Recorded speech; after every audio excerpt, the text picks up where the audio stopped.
Wells before. Their video game numbers, it's absolutely insane. The freshman showing off in her first game of the season. Home run for Kendall Wells, her second in the 2 games today. Patty Gasso said Oklahoma fans would quickly remember the name Kendall Wells. The power from her absolutely crushes this ball. Kendall Wells hit it well.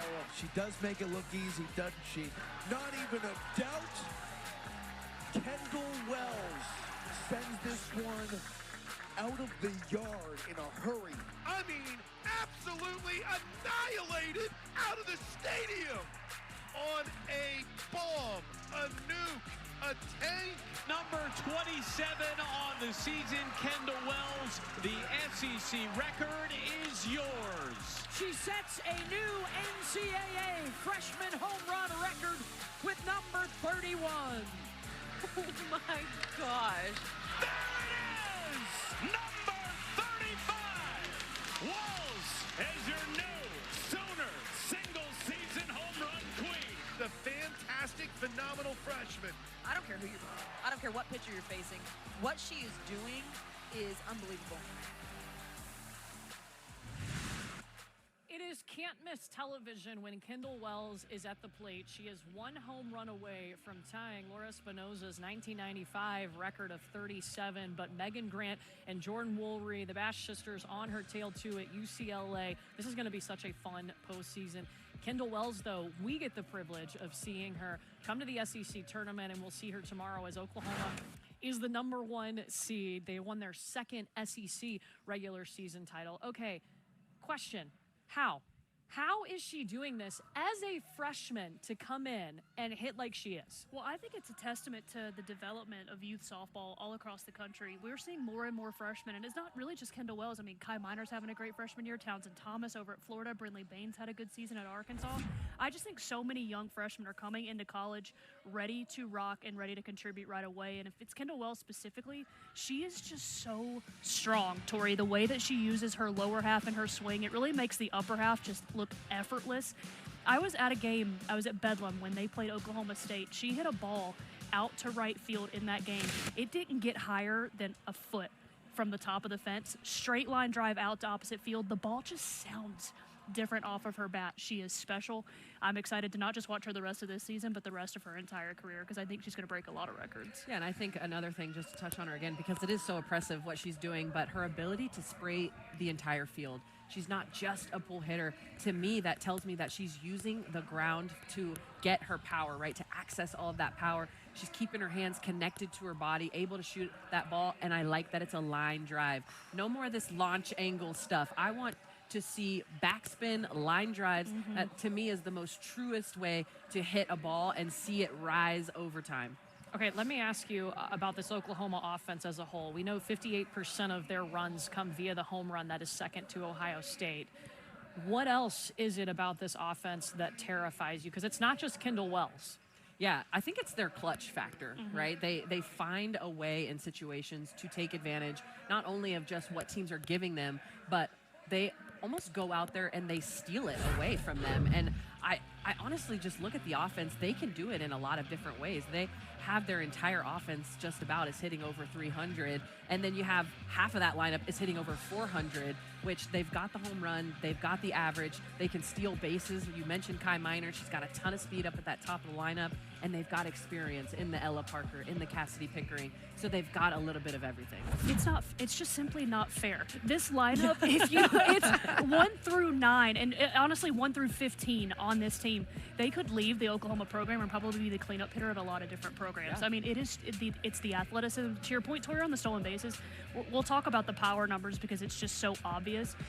They've got 66 stolen bases on the year as a team. That's third in the SEC. So I don't think we give their athleticism, their base running, their fundamentals on the offensive side enough credit. Yes, the home runs are great and they're flashy, but it's the way that they attack offensively to get those runs in.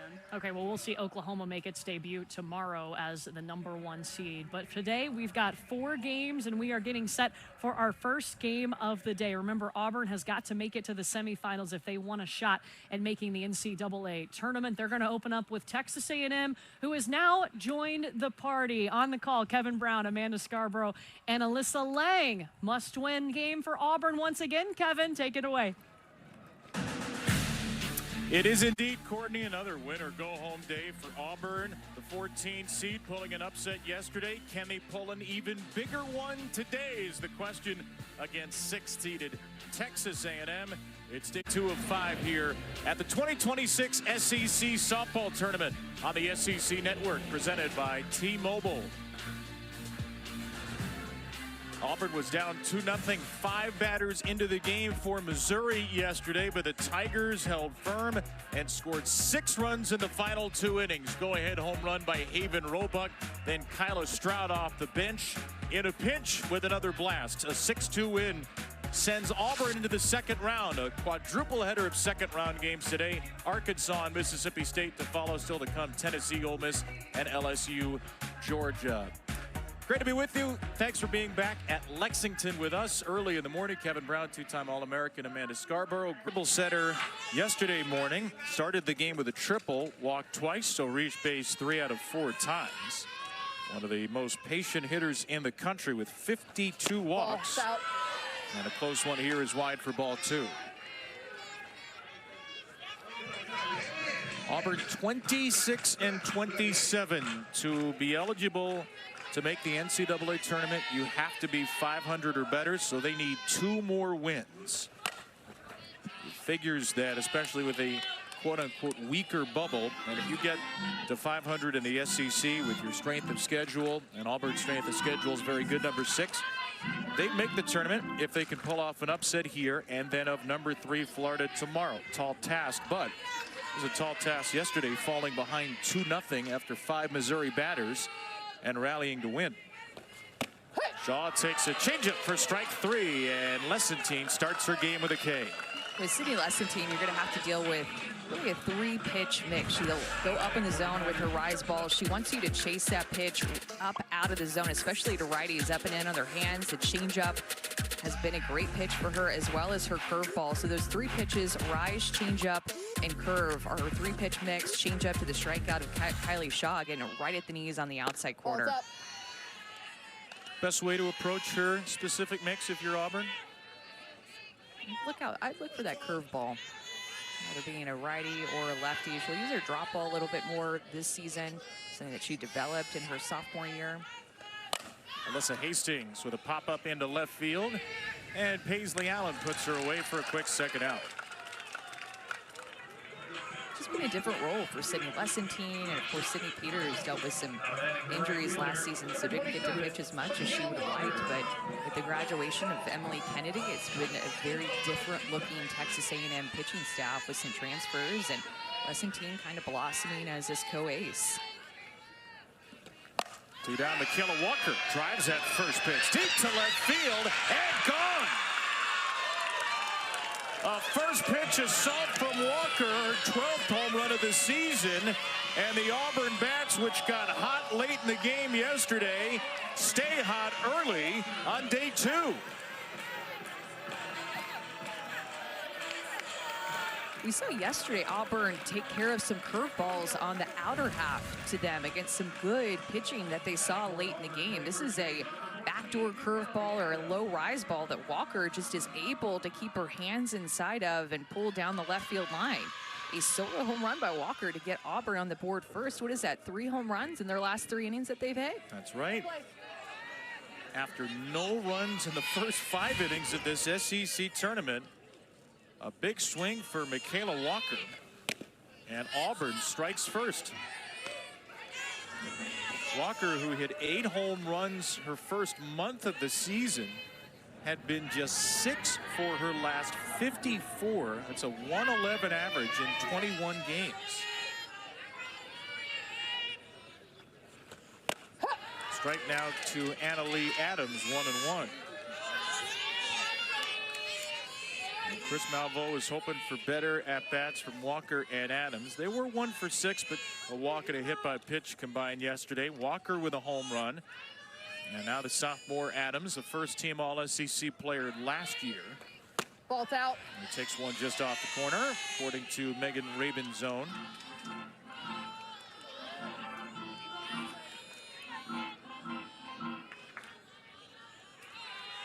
I just did not know if this team would flip the switch come postseason play, Chris Malveaux. But talked about after yesterday's game how refreshing it was to feel his team free it up and figure it out a bit as the game was going on, and they come out swinging freely today. And Kate Malveaux, the co-head coach of Auburn, and Chris's wife talked about that attack mode mentality that you saw in the later innings as well. And he played with that aggressive attack mode, free mentality. It was almost as if Missouri kind of opened the door defensively to give Auburn some confidence late in the game, and they just capitalized on it. Adams drives away 3-2.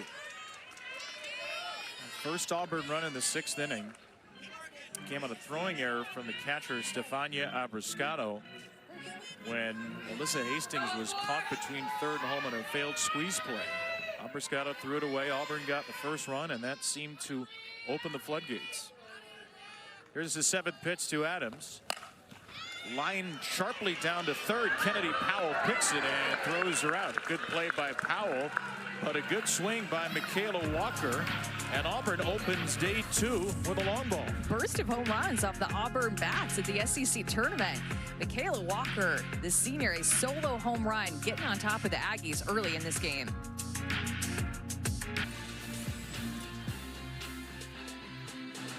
The Texas A&M Aggies, the 6th seed here at the SEC softball tournament. Last season made it to the championship game, which was rained out. So they were co-champs with Oklahoma, and they've got a couple of former Oklahoma State Cowgirls on the roster. Talon Edwards and Michaela Work, 2 big-time transfers, have combined to drive in 100 runs for Tricia Ford's Aggies this year. Same starting 9 for Auburn and same starting pitcher. Ella Harrison with the first 4 innings yesterday and pitched well after a shaky first. She delivers a strike to the All-SEC senior Kennedy Powell.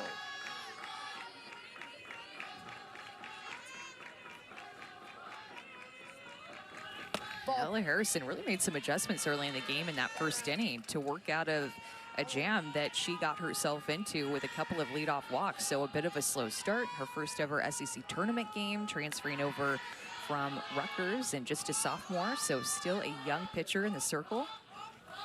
In her first year in the SEC and getting her first taste of the SEC tournament, along with several other Auburn softball players. A lot of transfers coming in this program to make a difference. Saw on the graphic, retired 11 of the final 14 batters yesterday. Before Charlie Butler went the final 3. Slapped into left by Powell. And there's Shaw for the first out. And yesterday she had a few strikeouts against Missouri, and she has really good movement, especially with her drop ball. Her drop ball is the hardest pitch that she throws. She'll ramp it up to about 67, 68, and then she can go upstairs with her rise ball too. When she throws her rise ball, it's actually a little bit of an off-speed pitch. Coming in at 61. Almost approaching 400 career strikeouts, though, in Ella Harrison's young career.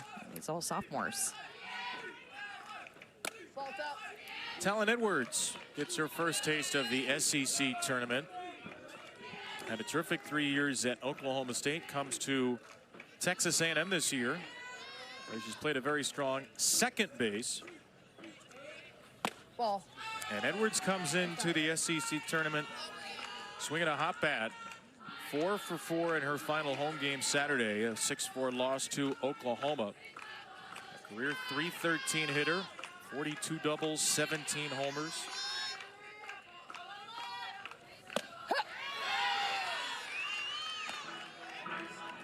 This lineup starts senior, senior, junior, senior before 5 consecutive sophomores. So a lot of experience at the top for Tricia Ford, a lot of youth at the bottom.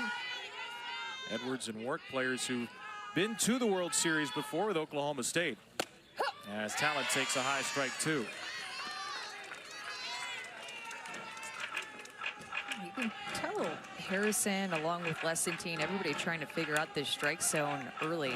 Getting a little low rise ball there at 61, but not getting a drop ball early in the count that looked like a strike to me.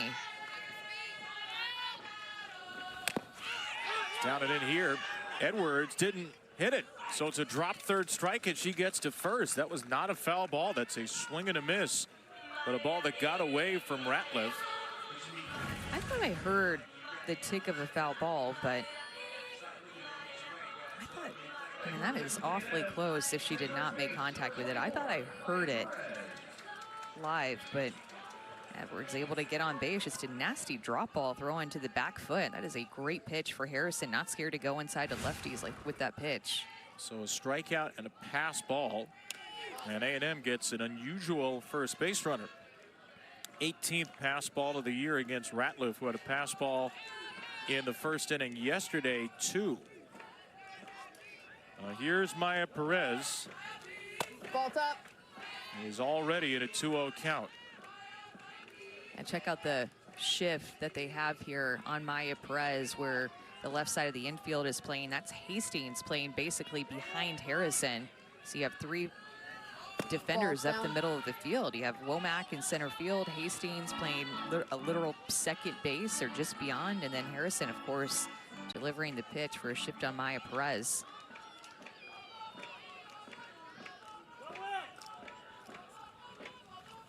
Turns out it doesn't matter where they were playing. It's a 4-pitch walk, and Maya Perez continues to be the only Division I player to reach base every game this year.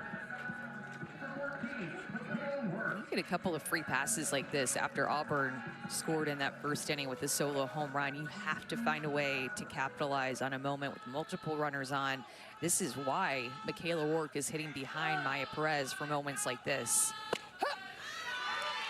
It's an off-speed strike to start her. Wark has driven in 65 runs this year, the 4th most in the SEC. At the back of the box, his powerful right-hander takes strike 2. Change of speeds from Harrison to jump fully into the driver's seat. 19 home runs for Michaela Wark. Coming over from Oklahoma State. She waits back and lines this pitch to right field to score Edwards. And Perez will stop at third on a Wark double. The Aggies RBI leader has number 66. And almost unbelievably, a player with 19 home runs just hit her first double of the year.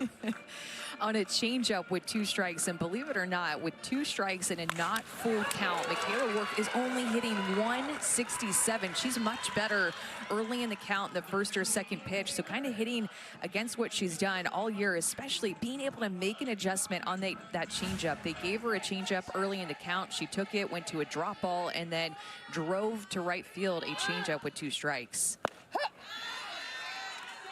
I mean, that's the kind of statistic that makes you do a double take. 45 hits, 19 homers, 26 singles, no doubles. Until now. Auburn brings in the infield for KK Dement, and she falls behind 0-2 as well. And that's the type of swing, Kevin, that you need from Michaela Wark in the postseason. You needed it in SEC play when so many teams are going to inevitably pitch around Maya Perez. You have to have Michaela Wark come up and make them pay. Swing and a miss by Dement. Actually happened in the Oklahoma series as well. They pitched around Maya Perez to get to Michaela Wark, and she cleared the bases. That was a big moment for her that likely gave her confidence to come into this game as Harrison backs it up with a rise ball strikeout to KK Dement on 3 pitches. Just went right at her with 2 runners in scoring position. First pitch swinging, Ariel Kowalewski with a drive to right field. That gets to the wall. Kowalewski will slide into second. A 2-run double, and Texas A&M answers Auburn's first inning run with 3 of their own. I think we're having a little bit of everything in this inning. 2 strike hitting, first pitch hitting. Look at Ariel Kowalewski just turn on this drop ball. That's the same pitch that they tried to throw to Talon Edwards. So I guarantee Ariel Kowalewski watched how they pitched Talon Edwards and went up looking for that drop ball, barrels it up to the right side to give A&M the lead. Kowalewski with her 16th double of the year. She leads the team. So Perez, who walked, and Wark, who had her first double of the year, both score. That strikeout pass ball really looms large now. Ball's down. 1-1 to Kelsey Mathis. And because of the pass ball, all of these runs will be unearned. Charge to Ella Harrison, who gave up 2 runs in the first inning yesterday, none the rest of the game. Mathis out in front of strike 2. Think about all the homework that these hitters have already done in this game, with Womack turning on that inside pitch, getting her barrel to that pitch, and understanding that A&M was probably going to work them hard inside with the success that they had the curveball, or with the curveball in yesterday's game. And then the homework that Kowalewski did, watching how Talon Edwards got pitched, going down to get that drop ball, the swing by Wark with 2 strikes. Ball. Some good at-bats already early in this game. I know they had not faced Auburn in the regular season. Certainly got a good look at Ella Harrison's 4 innings yesterday, starting on back-to-back days. 2-2 for Mathis. That ball's hit high and deep to left field, down the line, and grabbed in fair territory by Shaw. Bookend flyouts to left, but some big hits for Texas A&M. A couple of doubles. Wark brought in 1. Kowalewski 2, and a great answer back to start A&M's run at the SEC tournament. Welcome back to Lexington, where Texas A&M has just taken a 3-1 lead over this Auburn team. I want to tell you a story. Back in 2004, the Boston Red Sox were down 3-0 in the World Series against the New York Yankees, and then they launched one of the greatest comebacks in sports history. Netflix made a documentary about that comeback, and Auburn head coach Kate Malvo told me this morning that Chris Malvo showed clips of that documentary to the team yesterday. Well, what happened for an Auburn team that won 4 games in conference play? They started their postseason with a come-from-behind win over a higher-seeded Missouri Tiger team. The mantra for this Auburn group, count us out and see what happens. And Kate said it started in the 5th inning of yesterday's game. We need it to continue into today. Well, their backs are against the wall already early, Alyssa, but we'll see if they can continue to find that motivation, find that fight. They were down 2 runs after an inning yesterday and rallied to win. And it's certainly a very talented Auburn team. Very young team that had to face this gauntlet of the SEC. Mania Womack, the junior, takes a strike here. I mean, you look at just the talent level on this team, Amanda. It's not the talent level of a team that would go 4-20, but there's so little margin for error in this league. You can see how a young team hits a couple of skids and falls behind that far. However, new season, and it feels like they're embracing this fresh start here at the SEC tournament. Right when they need to. Just momentum is such a big thing in our game. Within a game, within an inning, within a tournament, you can catch fire and win some games quickly and build that belief and confidence that you can beat anybody. And that, you know, the SEC experience, that was a concern for Chris and Kate Malvo coming into the season, was that they just don't have that everyday starter SEC experience. However, they said every single one of these players was just a competitor and they want to win. They play with a little bit of that chip on their shoulder. Womack fouls away Sydney Lessentine's 2-2. Auburn returned only 8 players this year, and you can see there they lost 8 primary starters from a season ago. You look at their starting lineup. Shaw transferred from Florida. Hastings in from Lipscomb. Walker barely played at LSU. Womack transferred from Ole Miss. She's got some serious power, though, and delivers that one right off her face. Some mighty heft from the Tigers early as Mania Womack smacks her team-leading 14th home run. Second long ball of the game, and Auburn shows some fight again. another good at bat in this game. Womack got down to a 1-2 count, a pitcher's count. Lessington goes up with the rise ball, but that is just right down the heart of the plate and into the swing path of Womack. She just barrels it up. You said it, it hits her face on the scoreboard. 2 solo home runs in this game for Auburn already. 242 feet, nearly 79 miles per hour off the bat of Manaya Womack, who had 2 homers in the regular season finale against LSU, her first career 2-homer game, and now has 3 in her last 7 at-bats.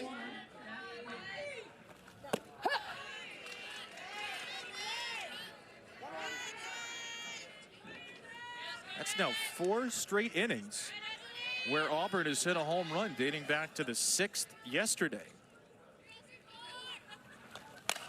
Destiny Rodriguez in the air to right field. That's some foul ground for Frankie Rajal. I was just about to go look up if they had hit a home run in each of the last 4 innings and just triple check, but there is the home run ball. I wonder if it's going to be delivered to her. I don't know, we have all these starting to think? amazing technological features, ump cam, drone cam. Now we have home run ball cam, apparently.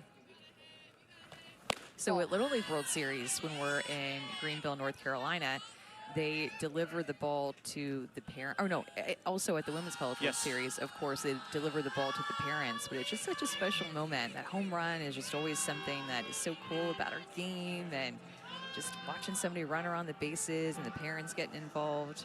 Love it. Roebuck's home run yesterday was a big one because the game was tied, and Missouri had made a couple of defensive errors, and Roebuck came up first strike that she saw in that at bat. Got all of it, gave Auburn the lead. It's a freshman. She's had some big home runs in her freshman season, even at Love's Field against Oklahoma. Had some big swings there in Norman. And we heard Haven talk about the home run with Alyssa after the game. Said that Ava Ratliff, who's her roommate, the on-deck hitter, gave her a little confidence boost beforehand. Was on deck. She pulled Haven aside and said, don't make the situation bigger than it needed to be. Take a breath. You can do this. Believe in yourself and just go out and do it. Wise words they turned out to be. As that proved to be the game-winning home run off of Missouri's freshman Abby Carr, a very good pitcher.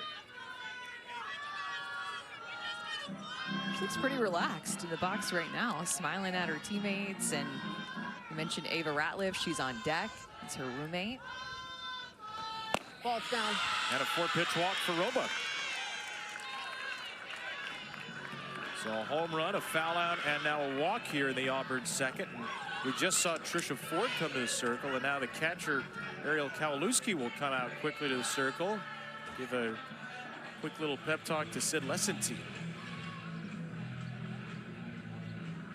The other Sydney Peters, throwing some pitches for Texas A&M. Auburn just has so much to play for. I mean, I really think that that matters in a game like this. We saw that just kind of tough game back and forth between Missouri and Auburn yesterday, both playing for their seasons. And when you play a team like that, you feel that edge. I mean, everybody in that Auburn dugout knows it is win or go home for our season. So for A&M, they're in a good spot. They're going to make the NCAA tournament, likely grab a top 16 seed. But for Auburn, when you're facing a team that is playing for their season, they're going to show you some fight. Strike 2 for Ava Ratliff. Obviously, A&M is playing this week to try to win today and win an SEC title. That's a motivating factor. They look pretty locked into something in the back half of the top 16 seeds. Ball's down. They're not going to fall out of the top 16 this week. That would be a huge shock. It would be very surprising as well if they jumped into the top 8. Maybe they would have to run the table here to get that and be a regional host. But Auburn needs these 2 wins just to get into the tournament. Ratliff fights one off, just foul. Well, and I think if you're A&M, you're just playing to get some wins and feel better about how you're playing going into the NCAA tournament. They had a tough series against South Carolina on the road. Low-scoring games. Their offense didn't show up. South Carolina was also playing to keep that 500 record, and so they faced some teams that are playing for something. Last weekend, they faced OU, who obviously was playing for an SEC regular season championship, but now you face a team trying to get into the NCAA tournament. So they're facing some opponents that are giving them their absolute best shots, actually playing for something bigger than just, you know, just winning an everyday game. Trisha Ford looking on, fourth-year Texas A&M coach. As Ratliff is finally done for. Fouled away a couple of two-strike pitches, but Lessentine gets her on her second strikeout. Lessentine's able to get on top of this pitch. A changeup that moves low and away from Ratliff. Good location, gets the chase for the second strikeout of the game for Sid. Here's the freshman Daigle Wilson now. Ball's down. Wilson out of Orange Beach in Alabama. Trying to snap out of a 2 for 27 stretch back to April 6th. Was 0 for 2 yesterday. Ball's out. There are just so many young players in this Auburn lineup. Senior transfers in Walker and Rodriguez. A couple of juniors, 2 sophomores, 3 freshmen, a sophomore starting pitcher.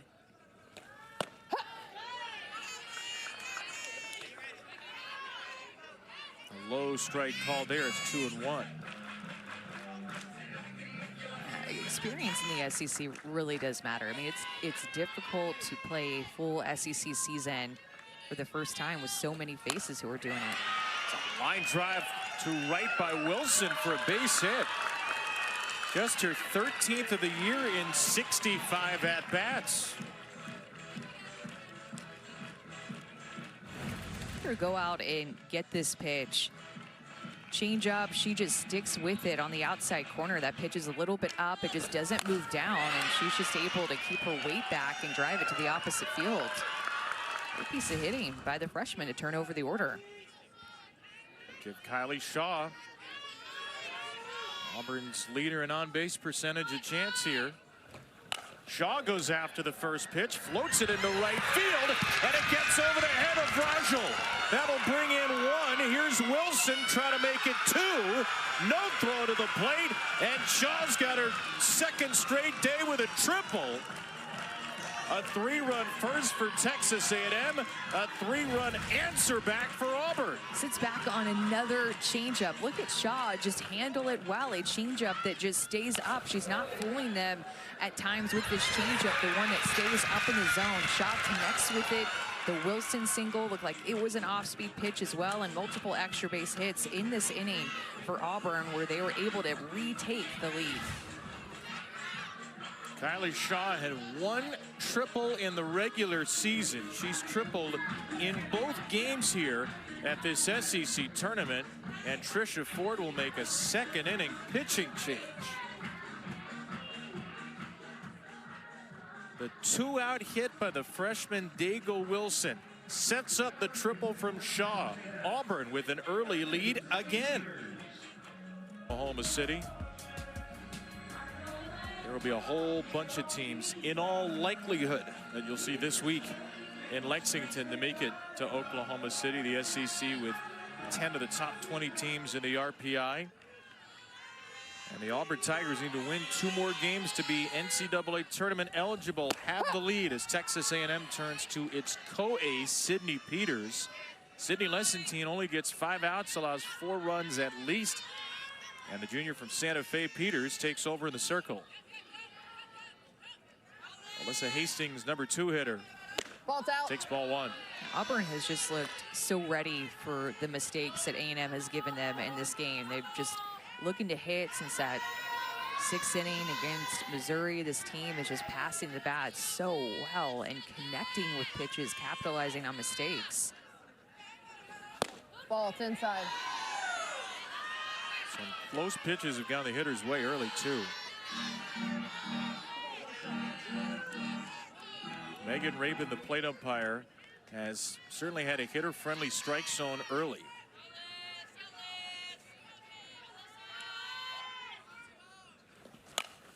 We had some really good zones in yesterday's game, especially in that late game. The game was moving along. I'm okay with a slightly bigger strike zone. I know that there's no like asterisks in the rule book for that or anything. Like the strike zone is what it is, but we have to be able to expand the zone just a little bit, or at least call the pitches that are supposed to be strikes. There have been several in this game, and look at the score already in the second inning and how long this game is going to be because you have a tighter strike zone. This is just how it works. Have you noticed a difference in the country this year in the strike zones, and maybe correlating to the rise of offense? I personally don't think it's just been this year. I think that this has been a thing for several years. And I think it has made the strike zone feel even smaller this year because the offense has been so good. So I think that this has been a conversation for the past, 3 or 4 years that we've been having. Historic offensive year in college this season. 3-2 to Hastings. Drilled up the middle for a base hit. A rock-solid swing from Alyssa Hastings. Auburn puts 4 on the board in the second and now leads it 5-3. Auburn is just feeling it. Continuing to get good pitches to hit because of the smaller zone. And actually, that one was more on a corner, but look at Hastings just go out and get her barrel to that low rise ball outside. Right back up the middle over Peter's head. A junior transfer from Huntsville, Alabama, who had a 7 RBI game a couple of weeks ago against Ole Miss, has her first of this SEC tournament. Now Walker, who homered in the first.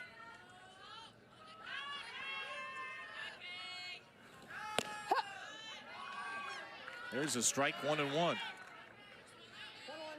Auburn has sent 8 to the plate here in the second inning after Texas A&M sent 7 up and scored 3 in the first.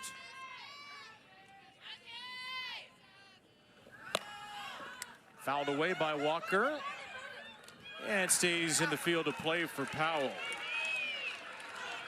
Another answer back from the Auburn Tigers. Backs against the wall for a couple of days here in Lexington. Big hits from the bottom, top, and middle of the order. They've reclaimed the lead.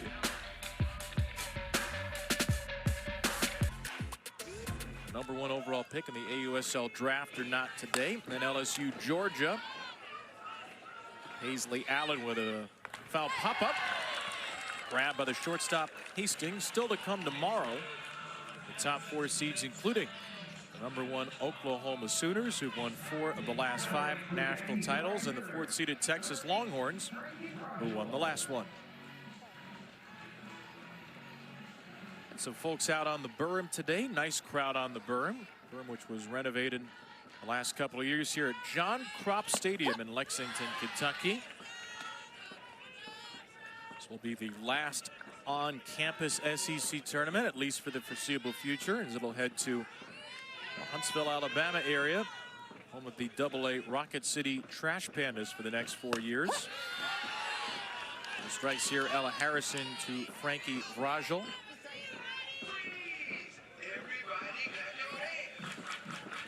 And you worry about tournament sometimes when the home team gets knocked out, but pretty good crowd here for the 11 a.m. game, day 2 of the tournament. The sun's coming out a little bit. We thought it was going to be gray all day, but I'm really the blue skies that I'm seeing right now, warming things up. The vibes are high despite some long sleeves and blankets. Vrajel gets a piece of a 1-2. We had good crowds last year at the SEC tournament in Athens too. They put on a great SEC tournament.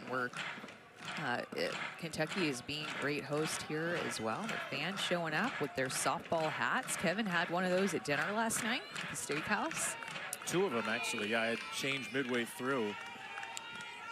Too much tartar sauce on the first one. Ball. So a 2 for Vrajul, the number 9 hitter for Texas A&M. Some OU fans getting some early scouting in. Very bundled up. That is how cold it is. In the 40s when we woke up this morning.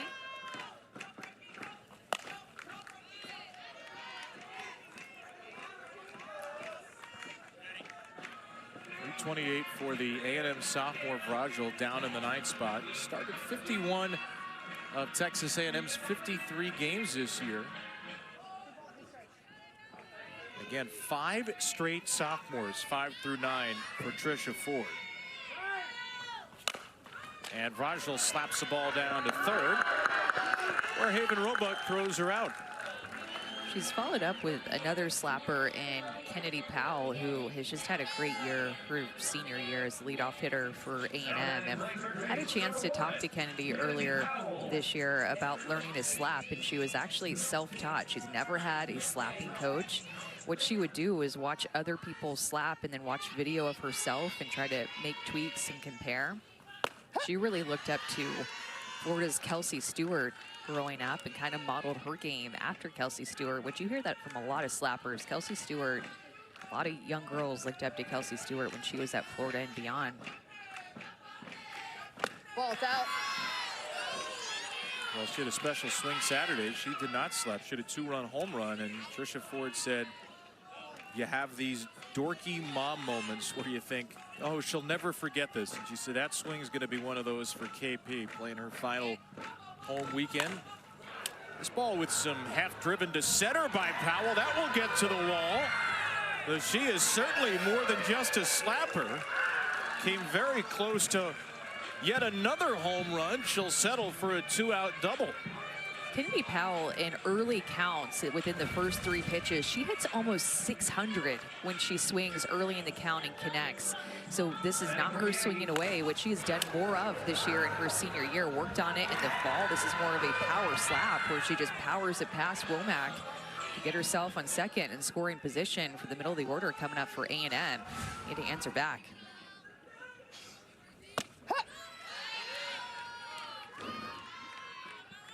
Nine doubles, 36 hits in SEC play. Those both led the league, and those were both Texas A&M records within SEC play. So appropriately enough, for first hit of the tournament is a double, and it brings up Talon Edwards. It takes ball 1. You could tell that Kennedy wanted to level up her game in every single area. As a leadoff hitter, getting on base, as a third baseman, just being able to make different plays and step up for her team.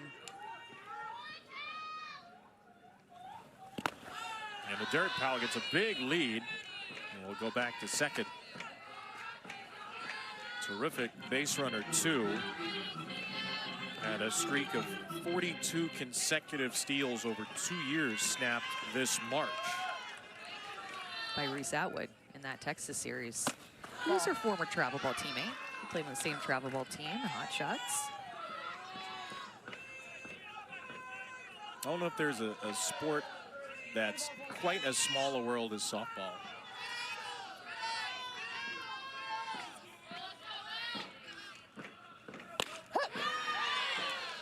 Bringing 2, a low strike from Harrison to Edwards. Harrison's doing a great job against Talon Edwards, being able to locate pitches. She's continuing to work from ahead against her. Pitch with 2 strikes. Edwards did strike out in the first inning, reaching on a pass ball. And pops up a 3-2 here. Out into shallow right center. Womack makes the catch, and Harrison has a shutdown second. Through 2 in Lexington. Auburn leads by 2. And now a fly ball drilled to left by Roebuck.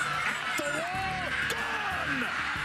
Haven Roebuck with her 8th and by far most spectacular home run of her freshman year.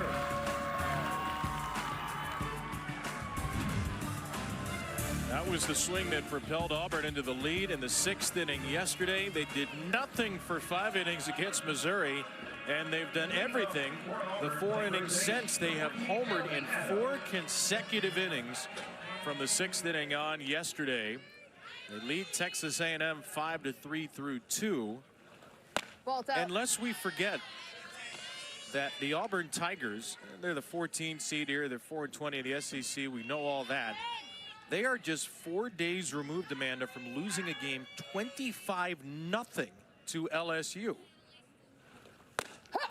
It's a big-time fight. I mean, we knew that this Auburn team could swing it. We saw it in February. You had the numbers of how they came out of the gate and were just a collectively strong offense, scoring a lot of runs. And then, unfortunately, in SEC play, that started to trail off. They struggled a bit, just tough schedule.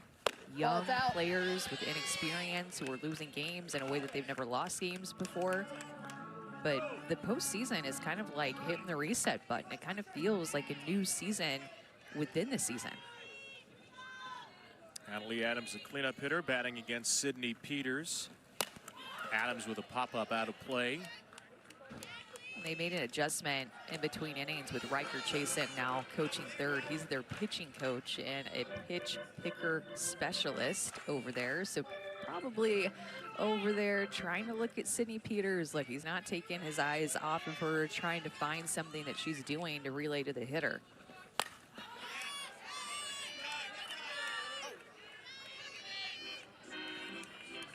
What are the hallmarks of a great pitch picker?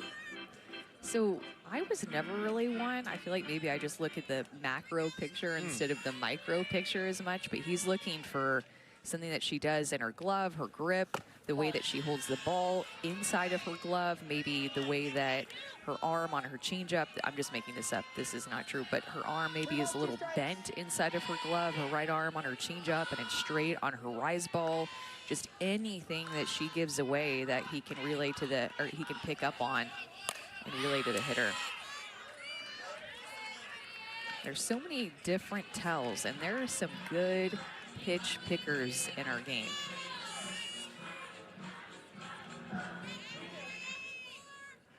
This is the first time he's turned his head in about 4 minutes. 8-pitch coming to Adams here. 3-2, leading off the third. A little ground ball flatly over. It's Powell cutting off the shortstop Dement, making the play. So an 8-pitch battle won by Peters and Powell.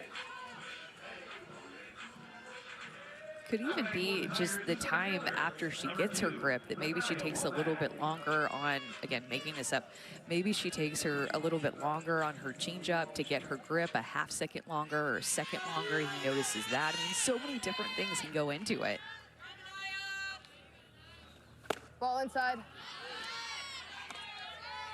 And you have some teams that tell you they have players that are great at it, people that can see things from the dugout too, depending on if you're third base dugout, first base dugout, all the little intricacies that go into the game within the game.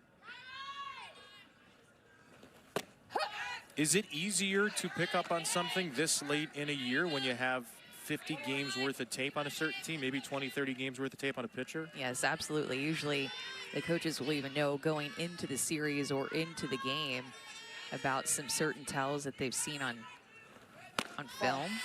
So not only, you know, do they have all the data on your spin rate, your speed, what you throw in certain counts, but then they're also able to pick up stuff about what you do differently, how you look differently on certain pitches to try to get that offensive edge. Peters to Womack, out of play, 2-2.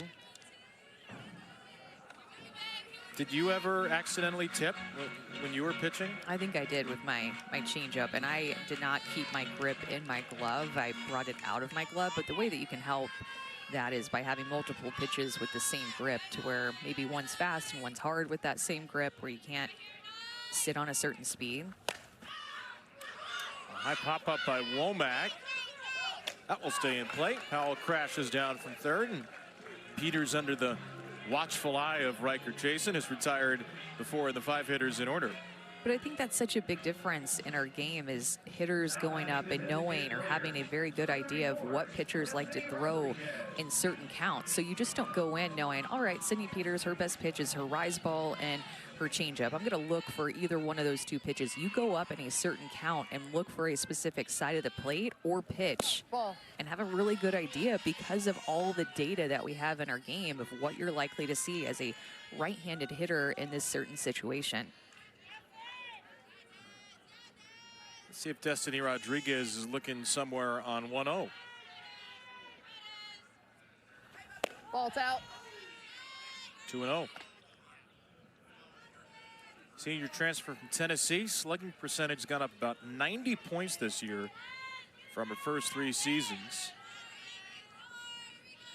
154th game, 133rd start of her career, all in the SEC. And a couple of tight pitches near the outside have gone Rodriguez's way. Ariel Kowalewski out to the circle on a 3-0 count. And this is something that Ariel Kowalewski has done a really good job of this year, is taking charge back behind the plate. She didn't start the year as an everyday catcher for A&M, but she started out in right field, and Trisha Ford ended up putting her there early in the season.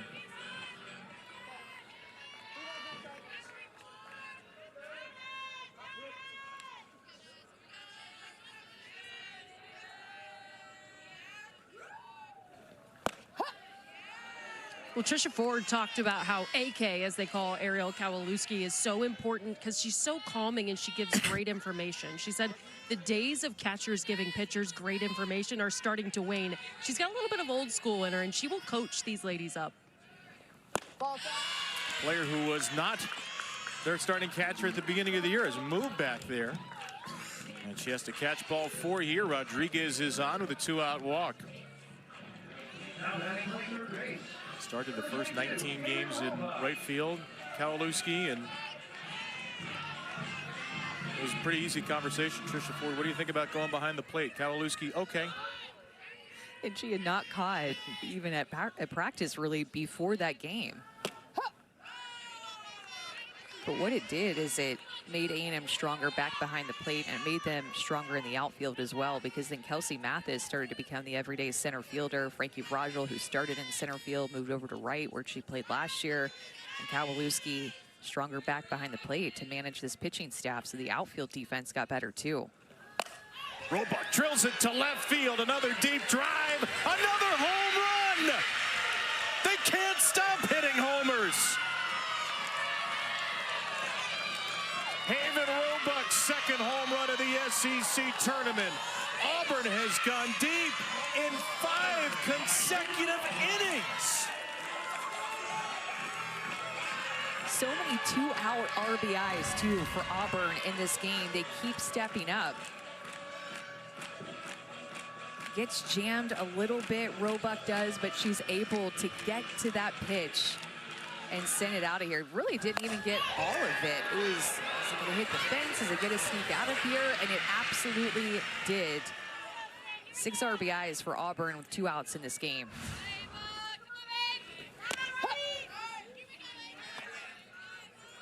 I guess we all need an Ava Ratliff pep talk in our lives, because after she talked to Haven Roebuck before yesterday's at-bat, home run, 4-pitch walk, home run, 7-3 Auburn. Now 6 unanswered runs for the Tigers. And Roebuck, 2 home runs in the SEC tournament after coming in here with a 25-game homerless streak. A lot of pitches in the inning by Sydney Peters. Adams saw 8 and grounded out. Womack saw 5 and fouled out. Rodriguez walked, and then Roebuck with a quick strike.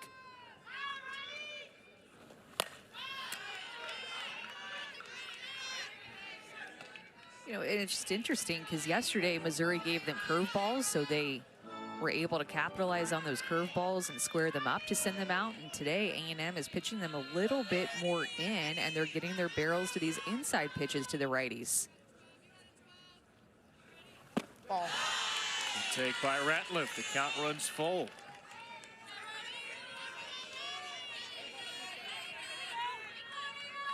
Auburn had only 3 batters in SEC play hit better than 190.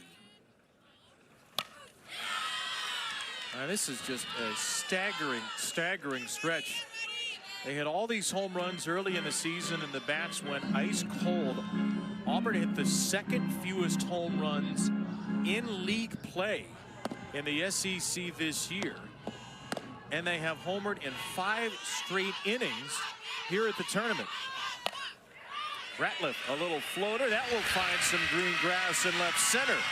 Ava Ratliff's got her first hit of the tournament.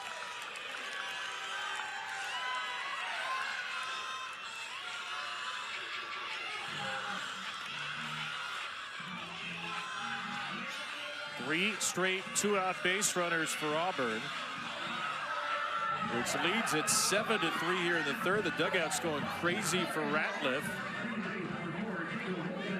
And now every Auburn starter, except for the cleanup hitter, Adams, has reached base. Diego Wilson had a base hit. 2 swings and misses. Strike 1 from Peters.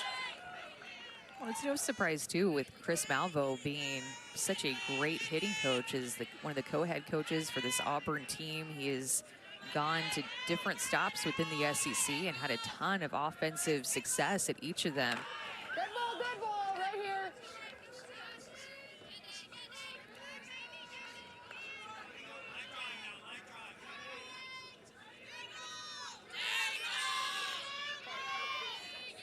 Eight batters, 4 runs in the second, 6 batters to the plate, 2 runs across here in the third for Chris Malvo's Tigers. And a lot of good takes. Good swings and good takes.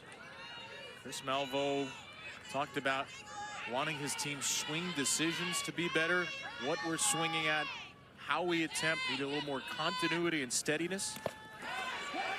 There's a tough swing by Wilson, goes after one in the dirt, but more damage done by Auburn. Haven Roebuck, the freshman, having a breakout week here in Kentucky. And Auburn must be having so much fun swinging the bat in that dugout at this SEC tournament. Roebuck with 2 home runs in her first SEC tournament. Tigers are really swinging the bats well, leading 7-3 over Texas A&M. Now, big hitters coming up for the Aggies here in the third, including Maya Perez. Remember this, 2 years ago, Game 2 Super Regional against Texas off of Estelle Check. That was a pinch-hit home run by Perez. It was the first extra base hit of her career. Sent Game 2 of that Super Regionals into extras. To this day, and we were there, it's one of the most memorable softball swings we can remember. That's the hitter Maya Perez could be. And it's the hitter she has become in the 2 years since. Felt like that one swing, and Tricia Ford said she could see Maya was really close at practice heading into that. She was telling her, just be Maya Perez. That swing kind of propelled her, Amanda, into another stratosphere of power and patience. And Coach Ford said Maya Perez has been this type of hitter since she was 12 years old. I mean, this is who Maya Perez is. She is not surprised at all with the success that Maya Perez has had her sophomore and her junior seasons. That was a tough A&M lineup to break into her freshman year as well. A lot of power hitters, a lot of experience in that lineup, and she had that shot in the Super Regional in that pinch hit opportunity, and it was a moment for sure. If we did this game for another 40 years, that'd probably still be the best Super Regional we've ever seen. Texas A&M. Our A&M was a 16 seed, went into Austin, won Game 1. Nearly had him in that extra inning thriller Game 2. Texas won a close Game 3. And for A&M, it's been 2 years of heartbreak now. They have the lead in the Super Regionals. They can't get it done in Austin in that epic. Last year, the #1 overall seed. They lose in regionals to unseeded Liberty. So there is a lot to play for the A&M players who've been here for 3 years now. First pitch swinging for Michaela Wark after a 4-pitch walk, and she flies out to right. So Ella Harrison walks Perez for a second time and then gets Wark for the first out.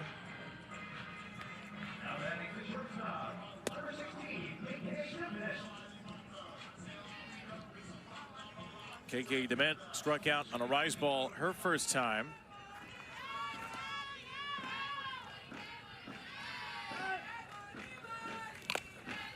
She's aggressive as well. And A&M's, a lot of their outs are coming either a strikeout or a ball in the air, making it easy for Auburn's defense to just get underneath one. And it's not nearly as windy today as what we saw yesterday with that cold front blowing in. So easy outs. Some of these are just missing, just getting under, but for some towering fly balls. Elevated that changeup, and DeMent takes it for strike 2.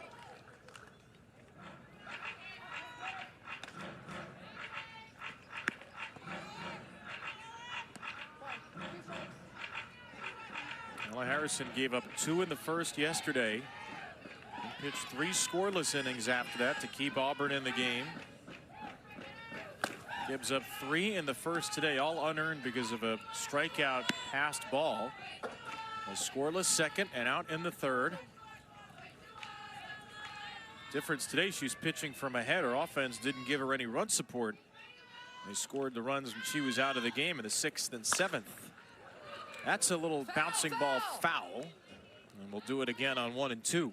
Always interesting when you look into the bullpen and you see the pitcher who's currently pitching for a team in the bullpen while the team is hitting. So Sydney Peters, despite that long inning in the second, and the A&M bullpen trying to work out a few things. Gianna Mancha, who helps with the pitchers alongside Trisha Ford, who is also the pitching coach. So they're talking about some things, some words of advice, working on something mechanical possibly. Right up against the dugout. Roebuck reels in the foul fly from Dement.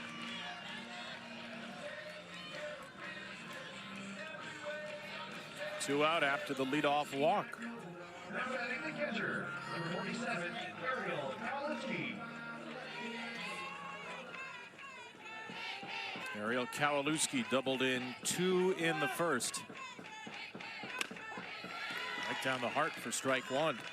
Harrison just continuing to throw 3 different speeds, and it's throwing off the timing of A&M. She has really good spin, movement.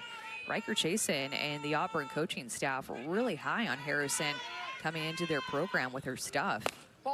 It's good movement. She had it last year when she was at Rutgers as well. There was a lot of ground balls, so it's interesting to see all these fly balls that are coming off the bat of A&M because her ground ball rate is at about 60–70%.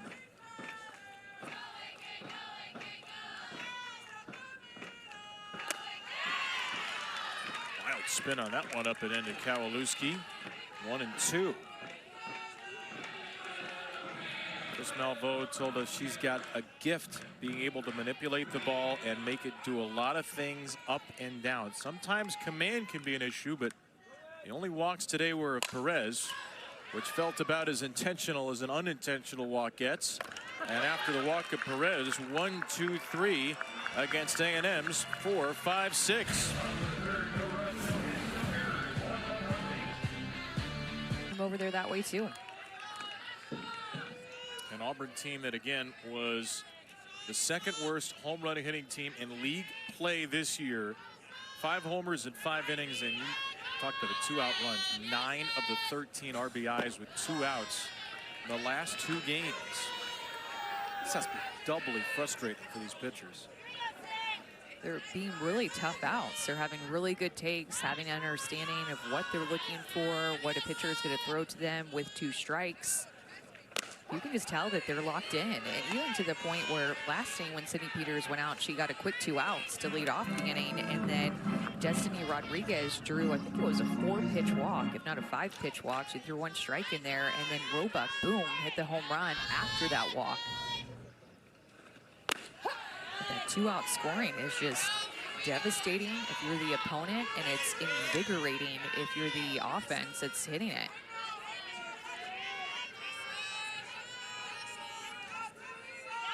Shaw with a strikeout, a 2-run triple. Slaps a ground ball to short, and Dement throws her out.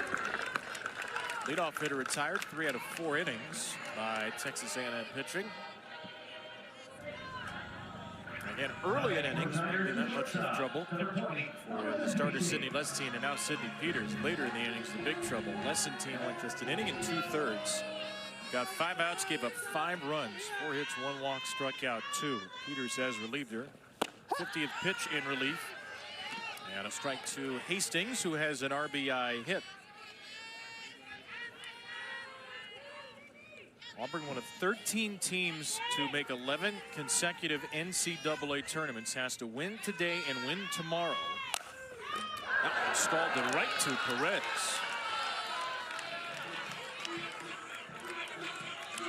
Hastings has just been so good in SEC play, and here at this tournament, right at Maya Perez, I mean, didn't even have to move, but she just smoked that ball, playing pepper with her. That ball hard. Hastings has had great at-bats too. So 2 outs. Auburn's streak of 5 straight innings with a home run in some peril. Walker extended it with a 2-out homer in the first. Auburn this season in SEC play hit just 179 with 2 outs.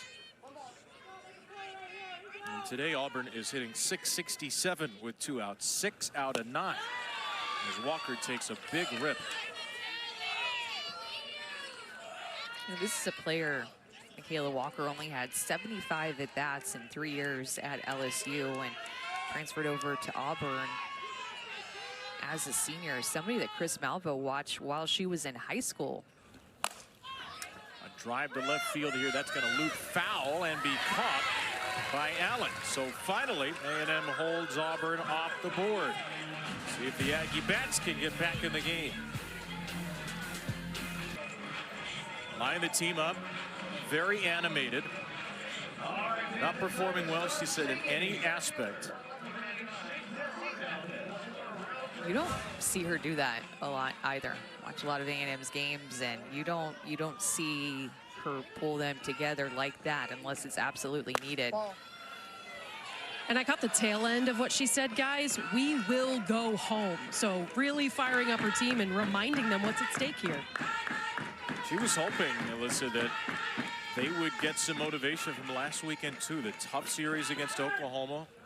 Lost 2 of 3. She said, I think this can be good for us because last year we didn't really have a moment like that before regionals. And then when we lost to Liberty, we didn't have anything to draw on. So she was hoping this experience, playing in hard-fought games, losing tough games at home, would give them that kind of bitter taste she wanted them to have before it meant the end of their season.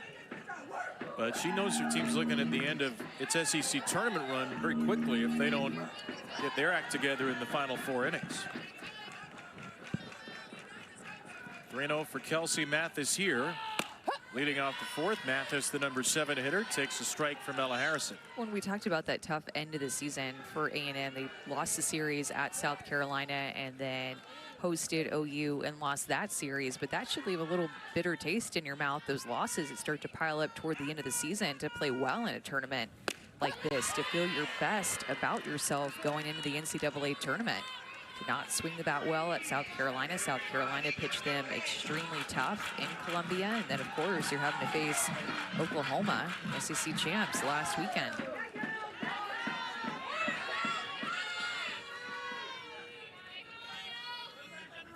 Mathis swings and misses. Harrison fights her way back from 3-0 and gets a hard drop working for her 3rd strikeout. It's a great comeback from Ella Harrison to just claw back into this at bat, getting her with the drop ball. Did not look like she saw that well out of the hand at all, but that tumble down drop ball out of the hand of Harrison can be tough. Ball. Off-speed start to Paisley Allen. It's ball 1. Ella Harrison in the SEC tournament this year. This is the story. Bad starts. 5 runs in the first inning in 2 games. No runs in the final 3 innings yesterday. Nothing in the 2 1/3 she's thrown after that first inning today. Have her adjustments today been similar to you, to the adjustments she made in game yesterday? I think that A&M has helped her out a little bit more than what Missouri did earlier in the game when they were facing her. Patricia Ford talking about having better at bats, swinging at better pitches. A&M just doesn't quite look on time, and Ella Harrison is making it tough for them because she throws 3 different speeds. They're just not seeing the ball well out of her hand. Ball. Remember yesterday, Harrison went 4 innings, was pitching well, and then Auburn turned to Charlie Butler, who threw 3 1-hit, 1-walk innings out of the bullpen. So we'll see how the Malveaux want to play this once Ella Harrison gets through the order twice. She's got the 8-hitter for a 2nd time here. Ball down. And a little bit low. Good take by Allen to run it full. They do have a couple of pitchers up in the bullpen, including on the left side, a reliever from yesterday, Charlie Butler. She looked really good yesterday in relief. Maybe the same formula. Another strikeout for Harrison here. So A&M looks a little more deflated after that Trisha Ford talk. Back-to-back Ks for Harrison. An identical pitch that Kelsey Mathis struck out on. Drop ball inside, getting this righty-on-righty matchup, and it just kind of moves in a little bit as well to these hitters, but getting on top of that drop ball, able to throw it through the zone. Frankie Vrajel out of the 9th spot lifts a fly ball to right center, and Walker makes the catch as Womack goes tumbling behind her. Womack and Walker avoid the collision and end to 1, 2, 3, 4. Miscommunication almost happened, but Michaela Walker able to come away with the all-important out. That was close.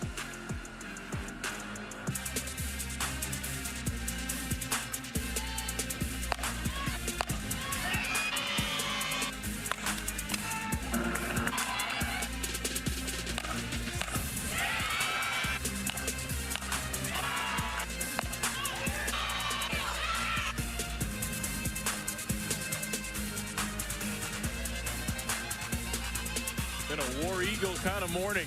Home runs for Auburn in the first 3 innings.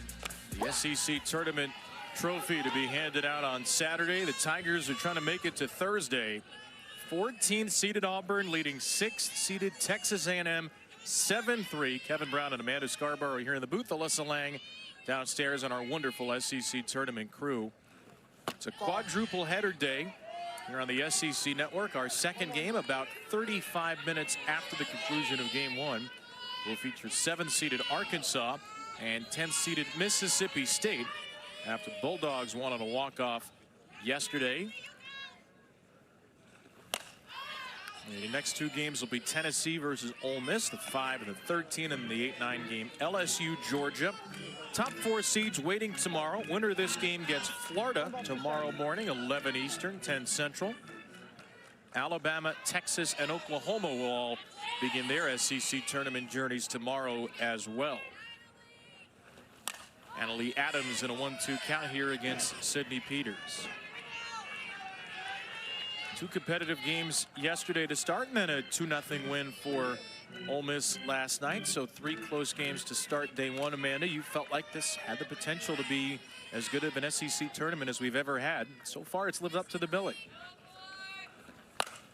Adams smokes a fly ball to center field. Annalie Adams, another Auburn homer.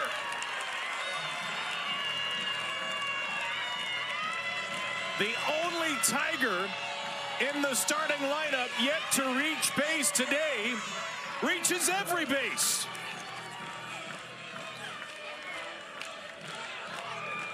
These swings are just on plane. They are ready. They are on time.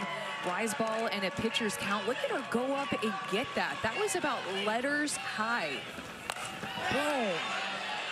I mean, but Auburn, they're just seeing the ball like a beach ball right now. Chris Malvo loved it. Riker Chasen was pumped. 2nd solo home run.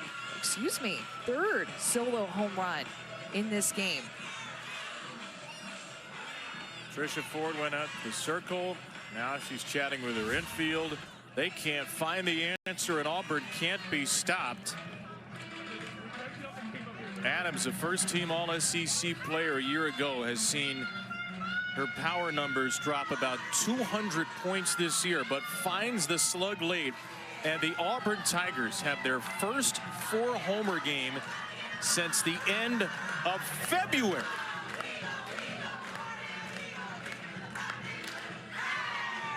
Absolutely unfathomable stuff from Auburn's offense. A 4-20 team in the SEC this year. Not just beating, but bombarding the 6-seeded Texas A&M as the Aggies have gone to the bullpen for the 2nd time today. Scoring in every inning except for that 4th inning. And I mean, going back to their final innings against Missouri, this offense has just been unstoppable. So good with 2 outs, so good at just rebounding after getting down, 3 up, 3 down, but then a leadoff home run. It's just crushing if you're the opponent.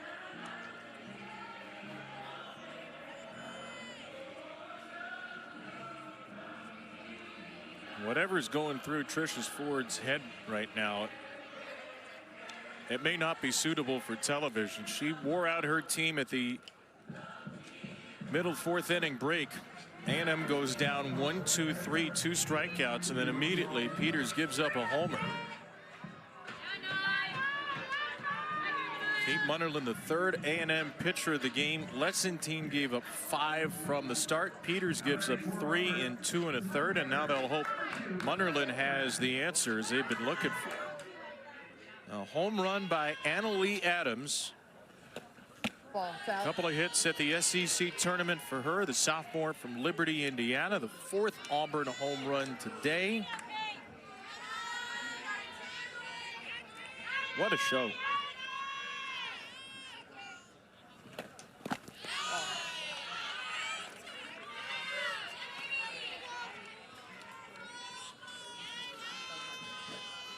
Anaya Womack hit the 2nd of those 4 home runs. The 14th of the year, leading the team.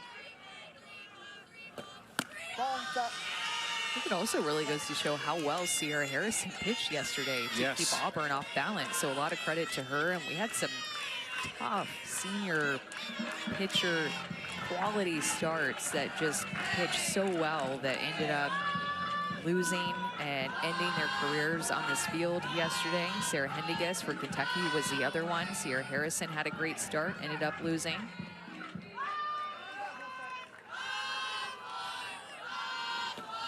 Ball. 4-pitch walk to start the outing for Munnerlyn.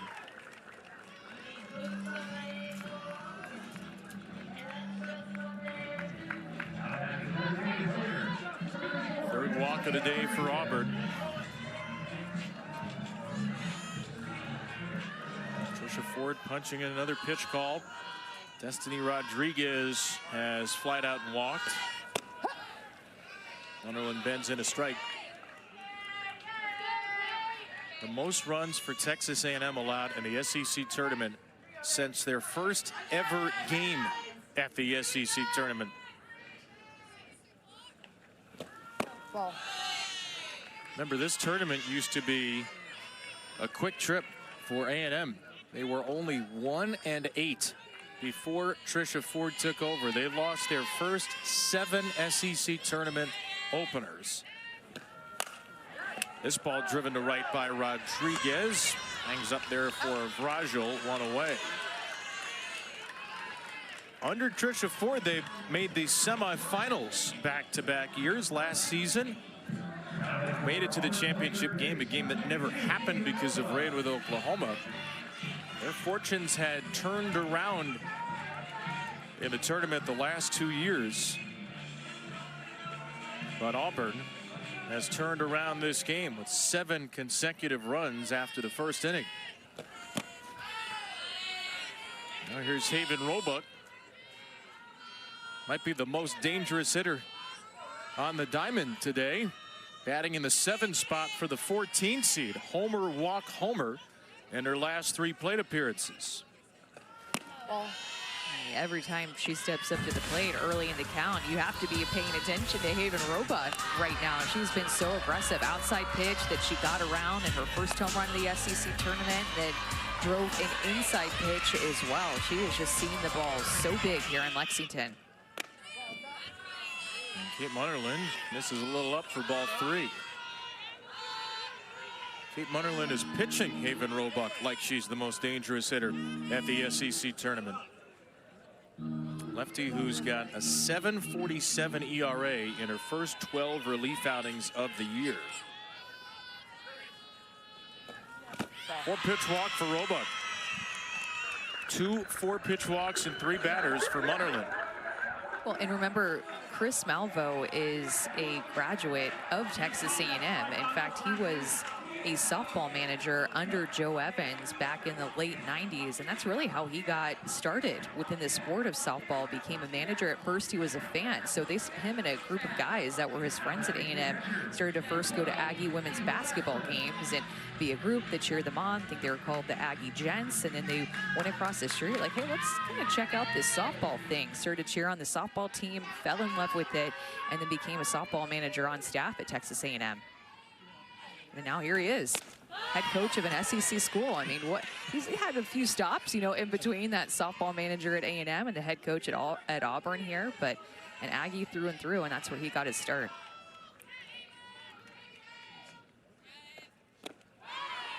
In fact, Kate Malveaux, who's his wife and co-head coach, Chris and Kate were dating, and he took Kate to see A&M play Duke in the Peach Bowl in Atlanta one year. And he proposed at the end of the game, was wearing an undershirt with the words, "Will you marry me?" And Kate said, "No, you have to say it." So here are these two, Kate and Chris Malveaux. Kate, who was a terrific player in college. Chris, who was just a fan, who worked his way into the sport, became a hitting guru. They have this wonderful moment at Texas A&M, and 13 years later, they're just bludgeoning Aggie pitching. As a ground out from Ratliff will move Womack and Roebuck up with now 2 outs.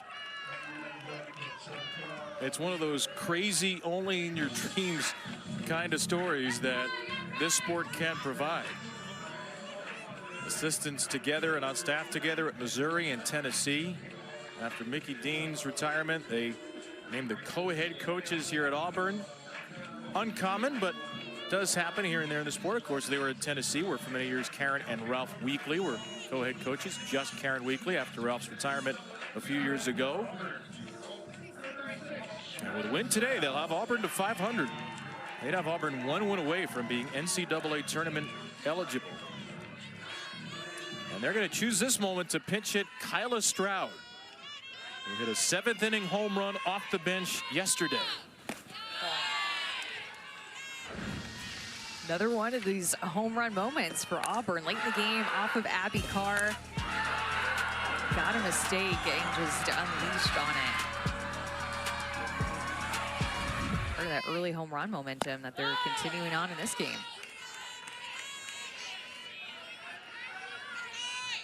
And right now, Stroud represents a potential 8-run lead. If she homered again, Auburn would be up 8.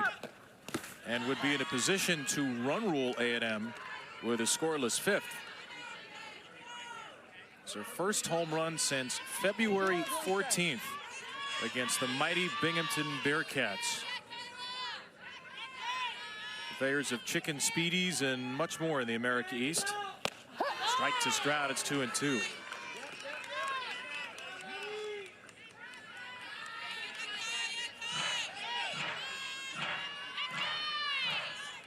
Wonderland has walked 2, retired 2 in relief. Second and third, 2 down in the 5th.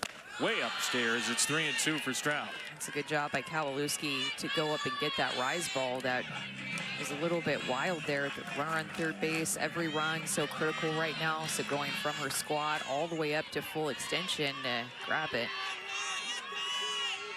A 3-2 for the pinch hitter. Stroud swings and misses. Wonderland strands 2 in scoring position. Auburn gets another 8 runs, 8 hits, and now 4 home runs. The ball is just flying off their bats. Annalie Adams, even in a pitcher's count, a 1-2 count, goes up and gets that rise ball off of Sydney Peters, knocks her out of the game, and Auburn is up by 5. Right now, Auburn trying to get to the quarterfinals. The 14th seed. And of course, the 14 seeds never made it as far. There have only been 2 years of 14 and 15 seeds with Oklahoma and Texas in the league. A win today, Auburn would play Florida tomorrow at 11. And if they win today and beat Florida tomorrow, they will have clinched a 500 record, be NCAA tournament eligible. Hard to believe with the number 6 strength of schedule, number 32 RPI, they'd miss out. So they're playing for their season. Texas A&M, the 6th seed, down by 5 with 9 outs to go. Ella Harrison still pitching and pitching beautifully after allowing 3 unearned runs in the first inning. Her vertical separation is just so good and has been so good in this game, meaning she can go up with her rise ball and get really good break, and then down with her drop ball and do the same like that.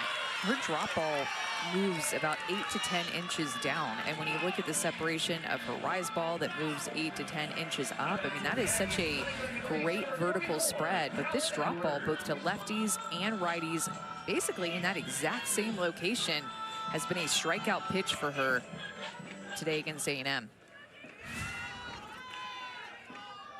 One away for Talon Edwards. Ball down.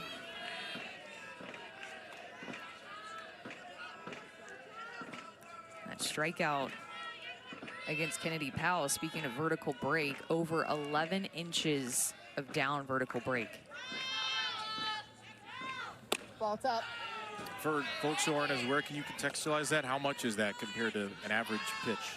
That's a good question about the average. The best drop ball pitchers are going to get 8 to 12 inches of vertical break. So that is right there with the best of the best. Great question on the average, though. We need to ask some questions next door. Pretty good, though, for a sophomore. Very good. Transfer from Rutgers. I think that her ERA and her numbers are not telling of the type of stuff that she has. I think it's just a pitcher trying to figure out SEC play and work through the best hitters that she's faced in her entire career consecutively. She has really good stuff. People knew her as a freshman at Rutgers, and even then she was turning some heads with how good of a season that she had and pulling out her numbers of from synergy and looking at her break and swings and misses and chase. They knew she had good stuff. Fourth in the SEC in innings pitched, fourth in games pitched, and S.J. Guerin, who was just an absolute workhorse last year, has had a tough year for Auburn, so Harrison hasn't had a ton of help on the staff. The 3-2 for Talon Edwards is elevated out of play. You know, if Auburn can get a little more pitching depth next year, maybe Ella Harrison doesn't have to throw as much. Maybe she can be a little bit fresher. Does have 3 ranked wins this year. Teams ranked at the time: Clemson, Oregon, and a shutout of Florida, who the Tigers could see tomorrow. Which is tough to do with Florida's great offense. And that was in Gainesville, too, I believe, when she did that. It's the first shutout loss for Florida in Gainesville since February 19th, 2024.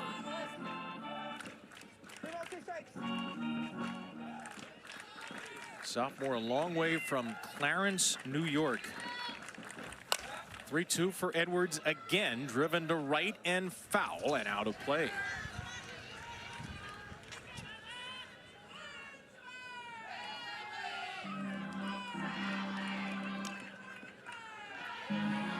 Clarence, New York, by the way, outside of Buffalo.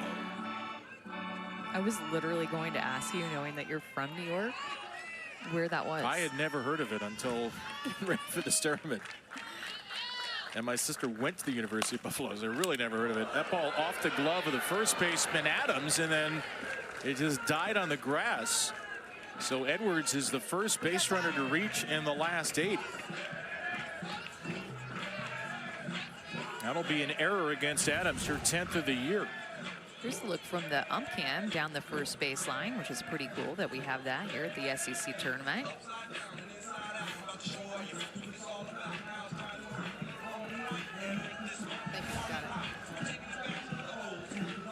A&M's going to pinch run here. Down 8-3. Trisha Ford will bring in Haley Golden as a pinch runner. Try and draw the Aggies a little bit closer. So Edwards out of the game for now. Edwards has reached base twice on a strikeout pass ball and then an error. So 0 for 3, but she's been on base twice.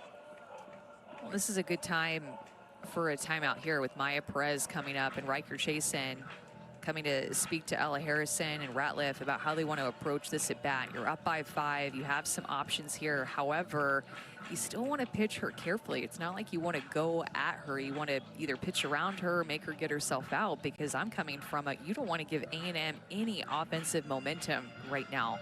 Seems like they're a little bit down. That ball off the bat of Edwards was well hit, but they've been popping up a lot. So need to be on the same page about how you want to approach this bat against Maya Perez, knowing that one big swing by her could give A&M a ton of momentum still with outs to play with in this game.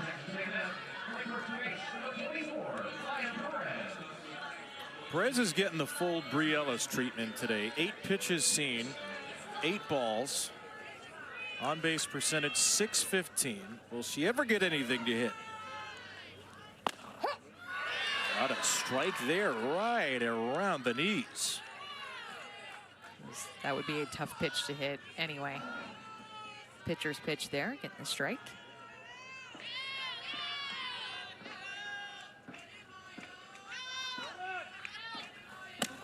And another one. Basically the exact same spot. One at drop ball, one at changeup. Tunneling those 2 pitches, one at 68, then one at 55. See if she goes right back to that same spot, low and away. Goes inside. I would have stayed out.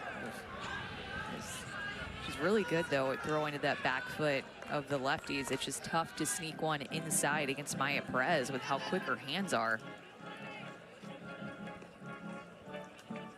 We almost lost a camera operator. Chase was in the line of fire right by the dugout there. All good, Chase? All good. Not protected by a net like our SEC Now crew.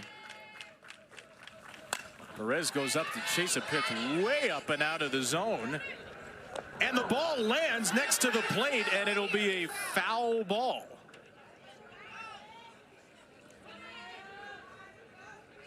I mean, how lucky did Maya Perez get, and also Auburn at the same time? That was just a crazy play. Auburn would have wanted that to be a fair ball, though, and just tag Maya Perez and get her out chasing that rise ball. This is something Trisha Ford talked to us about on Monday. She said sometimes Maya gets antsy when she's not getting pitched, and there was an at-bat against Oklahoma where they were trying to walk her, and she swung and hit a ball, came to the dugout and said, they weren't even trying to pitch me, and I got myself out. Seems to be in full chase mode right now. And this ball's grounded foul as well, so that's 4 foul balls after falling behind 0-2. Well, you talk to any power hitter that gets pitched around on a regular basis, and that is one of the most difficult things, is to have patience and to still make a pitcher throw strikes and to not chase. You just want to get a hit so bad. You're used to barreling things up. You want to hit a home run, especially when you're down by 5. You want in on the action. Finally takes one. Off speed high, that's 1-2. Back to that really big shift on her, too, where Hastings is playing directly behind Harrison, and Roebuck, the third baseman, is playing basically a shortstop where she's starting. Perez slams it foul.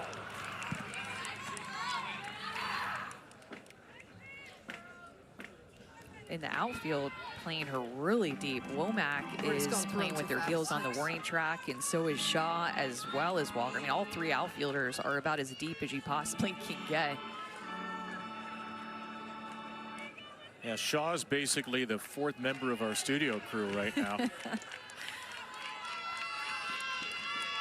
Another 1-2 for Maya Perez. Swing and a foul ball again. 6 2-strike foul balls. She fell behind 0-2, and she has seen 7 pitches since falling behind 0-2. Grinding her way through this at-bat against Harrison. The pitch count's up to 91 for Auburn sophomore. Pinch runner Golden still at first. 1 out, bottom 5, 5-run game. Perez puts it in play finally. A moon ball into right, away back toward the wall, and out of here. It looked like a simple pop-up off her bat, but it just kept going and going and going, and Perez has powered A&M back to within 3. Her 18th home run of the season and first extra base hit in the last 5 games. What a battle by Maya Perez. It's always a decision. Are you going to pitch to her or are you not going to pitch to her? And they decided to pitch to her, and she fouled off so many pitches to get a changeup that she was a little out in front of, but she's just so strong, still able to get it out of her. And this was a close call here. Good thing that Maya Perez stayed behind the runner there and did not pass her, just looking at the ball go over the fence, because that would not have have been good for A&M. And some bubbles have floated into the booth now. The A&M fans blowing bubbles after home runs. Perez has made this an 8-5 game. A 9-pitch at-bat with Edwards ended up as an error, and then a 10-pitch at-bat ends up as a home run for Maya Perez.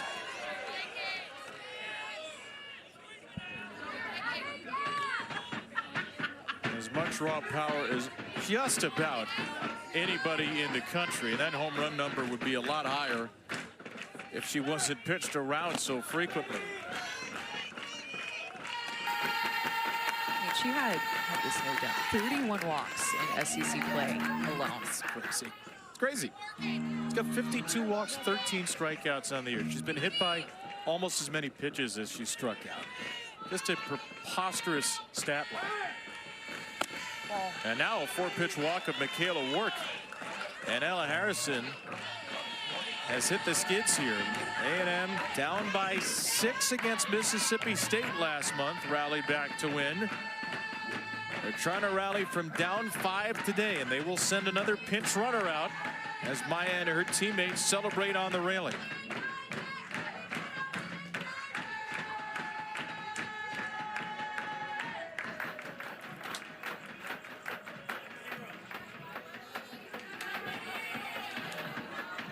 Ansley Gross is in as the pinch runner.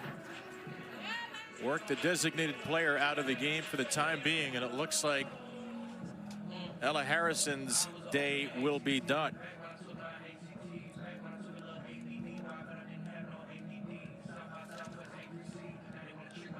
Yesterday, Harrison only made it one batter into the third time through the order, got an out, and Chris Malvo took her out. Today, third time through the order, a strikeout, but then Edwards reaches on an error. Perez homers, Work walks. And for a second straight day, she'll be replaced by Charlie Butler. Well, next Tuesday, SEC Inside grants you an all-access pass to this SEC softball tournament.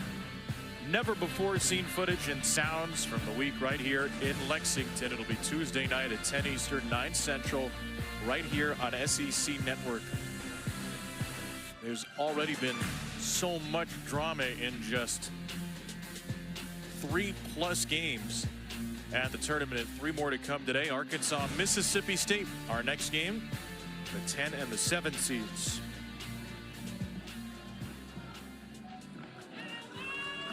Well, this was a winning formula for Auburn yesterday. Harrison went 4 yesterday, and then Butler gave up 2 earned runs yesterday. 2 earned, though 5 total runs today. What do you think of her outing and A&M's at-bats against her? I think that Ella Harrison looked really good. You see what she's capable of. And you know what? I think that Ella Harrison is going to be a star in the SEC her junior and senior years, be able to build on everything that she learned as a sophomore this season. She has really good stuff, a great pitching coach in Riker Chasen, and I'm excited for the future of Ella Harrison, and Auburn fans should be too. I really think she's going to be a future star pitcher in our league.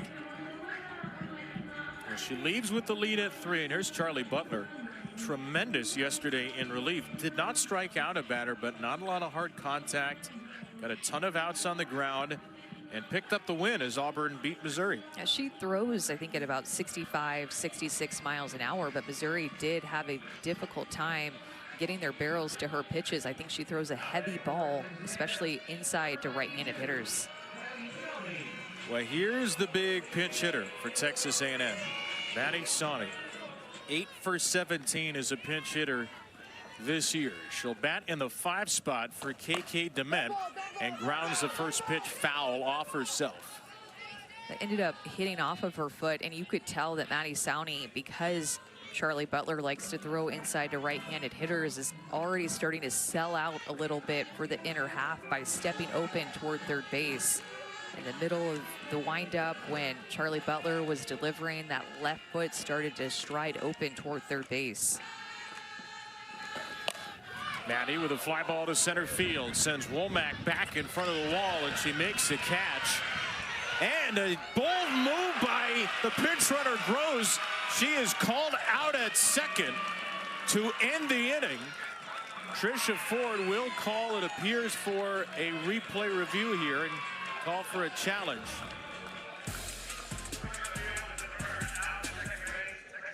Challenge of the ruling on the field plays under further review.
A second, called out, overturned on the Texas A&M challenge.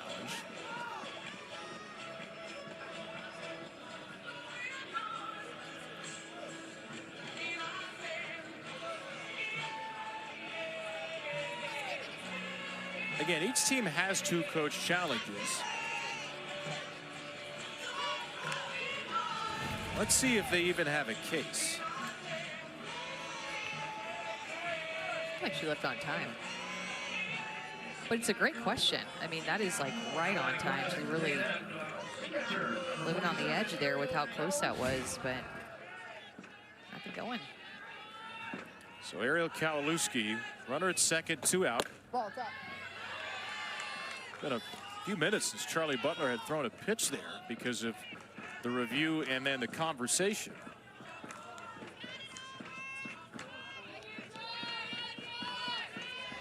Kowalewski with a 2-run double in the first inning. Popped out to short in the third.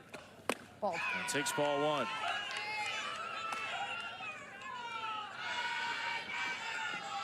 A&M has a runner in scoring position for the first time since the second inning. Trailing 8-5 in the second round game. Winner gets Florida in the quarterfinals tomorrow. Kowalewski to left field, into foul territory, and a diving catch made by Shaw. A spectacular grab by Kylie Shaw right along the left field line. She wanted to get in on the action. Michaela Walker had a great catch in right field. Womack almost had that double play in center field, and now Kylie Shaw covers a ton of ground for the final out, where A&M was continuing to threaten. Charlie Butler loves that catch. For everybody in this game, we got power, we get diving catches. We've got replay reviews. We've got Auburn, a 14 seed, leading 8-5, trying to keep its season alive. We look forward to hearing from Courtney and Tori and Haley after the game as we get set for Arkansas, Mississippi State. Always love when we have a great game like this to set the table, set a day, and remember that we have still 3 games left, including the Tennessee Lady Vols and then LSU, Georgia, and a good 8-9 game after this. Here's the ball flipped out of play by Kylie Shaw, who just made that great diving catch. That's how it always works out. Like, of course she's leading off this inning after making that diving catch in left field. Very happy that Alyssa was able to dodge that ball as well. Coming in really hot to the sideline spot as Alyssa just gets pampered with her makeup and sunscreen. Shaw to second base, and a diving catch made against her by Edwards. There was something about the way that the ball landed in Edwards' glove when she hit the ground that actually helped her catch that, because it hit the heel of her glove and just kind of stuck in there. This is one of those catches that I think if it lands anywhere but this position inside of her glove, that it might hit with the angle that her glove was going down. It might hit the ground and pop out. So that perfect position right there in the heel allowed her to catch that. Talon Edwards was the first Oklahoma State Gold Glove winner. Last year won it at third base and has played a mean second base here for Texas A&M. 8-5 game. Kate Munnerlyn, the third Aggie pitcher of the game. Got 3 outs in the 5th inning. Stranded a couple of runners in scoring position. We didn't know if it would be Sydney Lessentine or Sydney Peters today. They both pitched. They were both largely ineffective, allowing 8 runs in 4 innings. And A&M's trying to build a little more pitching depth here heading into the NCAA tournament. Tricia Ford said it was good to get Kate Munnerlyn back out there last weekend. Just her 20th appearance of the year, a .552 ERA. But some big outs here as her team tries to fight back in the game. She pitched really well against Oklahoma, and she also got a start in the Texas series in Austin and pitched well against them. I think that ERA has had moments where she's had some innings and some appearances kind of get out of hand, but she's had some good moments against the best offenses in the SEC. And Hastings goes way up top to chase that from Munnerlyn, her second strikeout in relief. It's a really nice changeup. All these A&M pitchers have a great changeup, working with Tricia Ford, and goes upstairs with the rise ball, throwing that a lot this year. Getting the chase of Hastings, that lefty-on-lefty matchup is always going to be difficult, present challenges. Kayla Walker got the party started with a first inning homer for Auburn. First of 4 for the Tigers today. They trailed 3-1 after 1, though, then led 8-3 going into the bottom of the 5th. Perez's 2-run homers made it 8-5. 4 home runs, 8 runs, the most in an SEC tournament game for Auburn in the Tigers' 25th appearance in the SEC tournament. Ball. They were 1 and done the last 2 years and 4 of their last 5. They haven't won 2 games of the SEC tournament since 2019.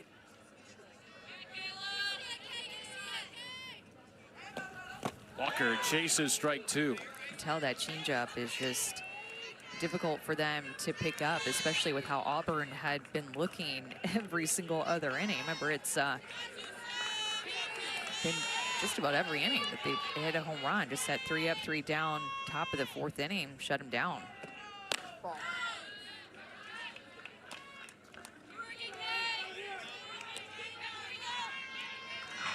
Ready for Mississippi State and Arkansas, 2 coaches who have rebuilt those programs. Really rebuilt as much as built those programs. Arkansas, national power, and Mississippi State trying to become a top 16 seed. They would need to win today to be in the hosting mix, we believe. Never hosted a regional. Ground ball down to third, picked on a short hop by Roebuck, and she throws out Kelsey Mathis. So Charlie Butler's come on in relief, and she has retired the first 3 Aggies she's faced. Auburn is 5 outs away from the SEC quarterfinals as a 14 seed. They are 2 wins away from becoming eligible for the NCAA tournament. Game under 500 right now. Here's Parsley Allen. Allen first pitch swinging and drops a foul.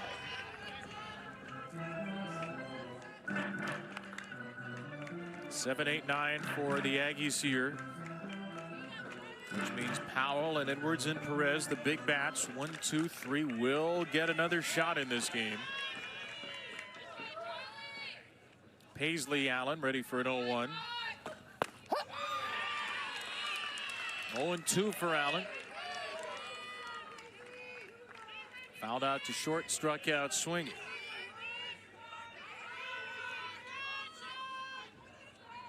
Transfer from Georgia. Lifts a fly ball to center. Womack back at the wall and gone.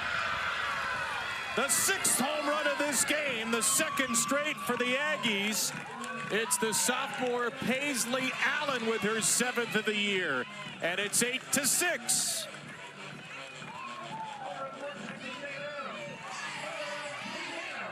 Paisley Allen's bat has come on strong here toward the end of the year.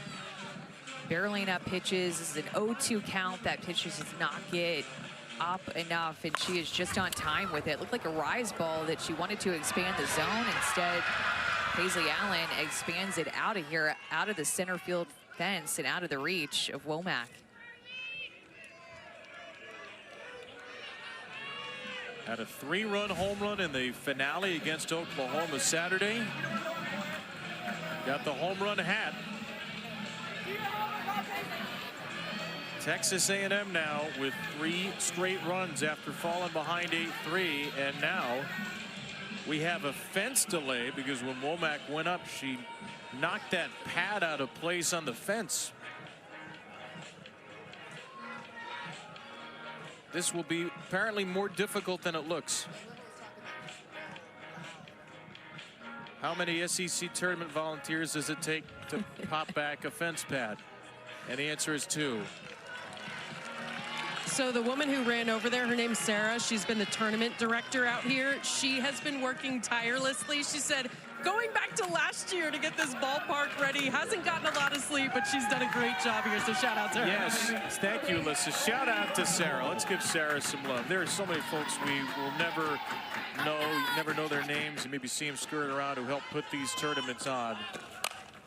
I'm glad Sarah got a little assistance there as she was on a solo mission to fix the fence.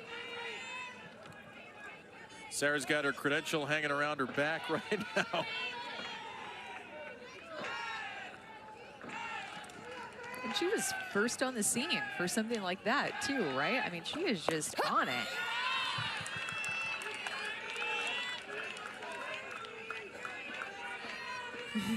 Way to go, Sarah. And now Sarah's phone's gonna be blowing up. Deservedly so. 8-6 game. Frankie Vrajel takes ball 1.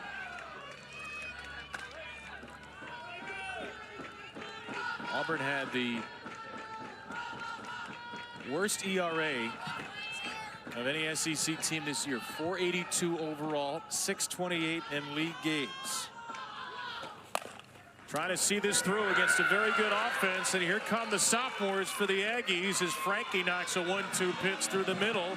It's a single for Vrajel, and A&M, which trailed by 5, will bring the tying run to the plate, trying to match what Oklahoma did in last year's semifinal against Arkansas for the largest comeback in SEC tournament history.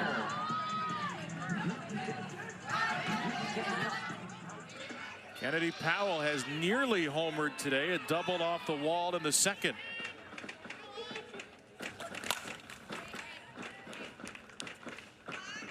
Back-to-back hits out of the 8 and 9 spots. Allen, the sophomore, homers on an 0-2. Vrajel, the sophomore, singles on a 1-2.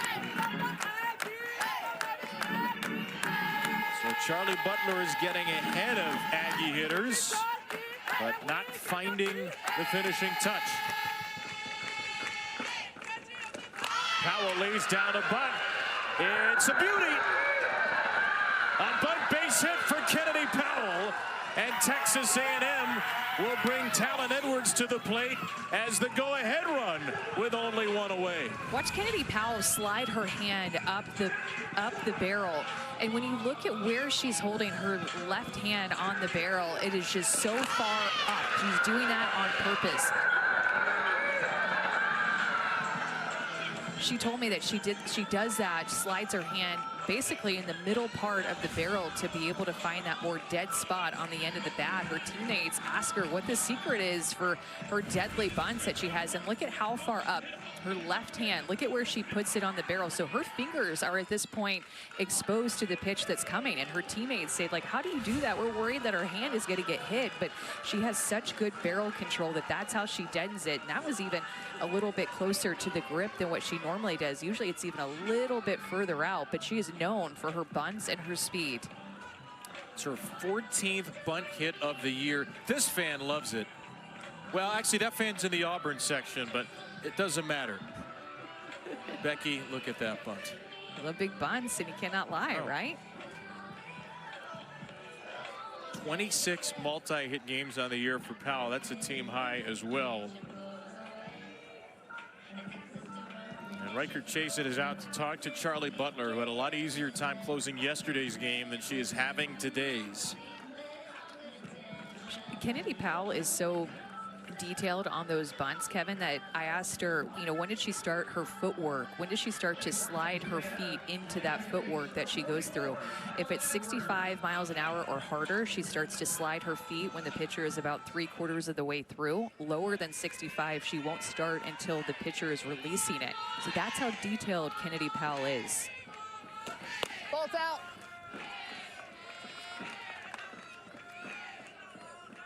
That's how you get to lead the SEC in hits in conference play.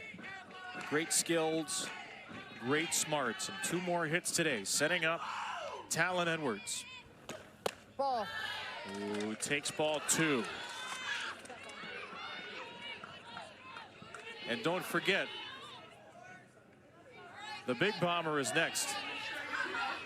Maya Perez, who's walked twice and homered, on deck after Talon Edwards. 2-0 pitch. Ball. Edwards takes ball 3.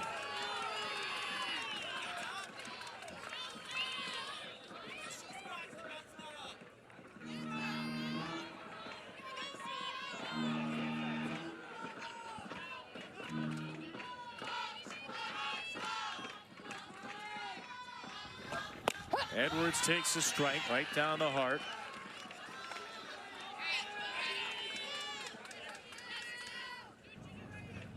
Auburn does have a couple of pitchers up. That's Harrison, who started the game, and S.J. Guerin, the lefty, with Maya Perez looming. First a 3-1 to Edwards, and it's a strike, and it's 3-2. Talon Edwards doesn't agree with that. She's going to have to rebound and quickly put that one behind her to get ready for this full count.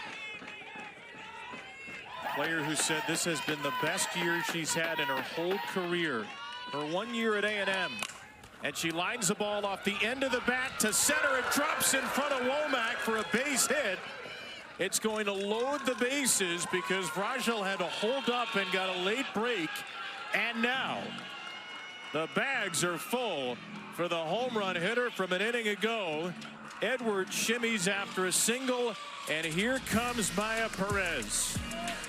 They pitched to her. She had 2 walks before this home run, and she came up with a 5-run lead and a runner on, and Auburn decided to pitch to her. And Kevin, we had talked about it, saying that if they chose to pitch to her, there was a chance she would hit a home run, and it would give A&M offensive momentum, and it did. Ball. The home run from Perez in games that have been tracked had the highest hang time of any home run hit in the country this year, 5.1 seconds. And it was after the 10th pitch he saw from Ella Harrison.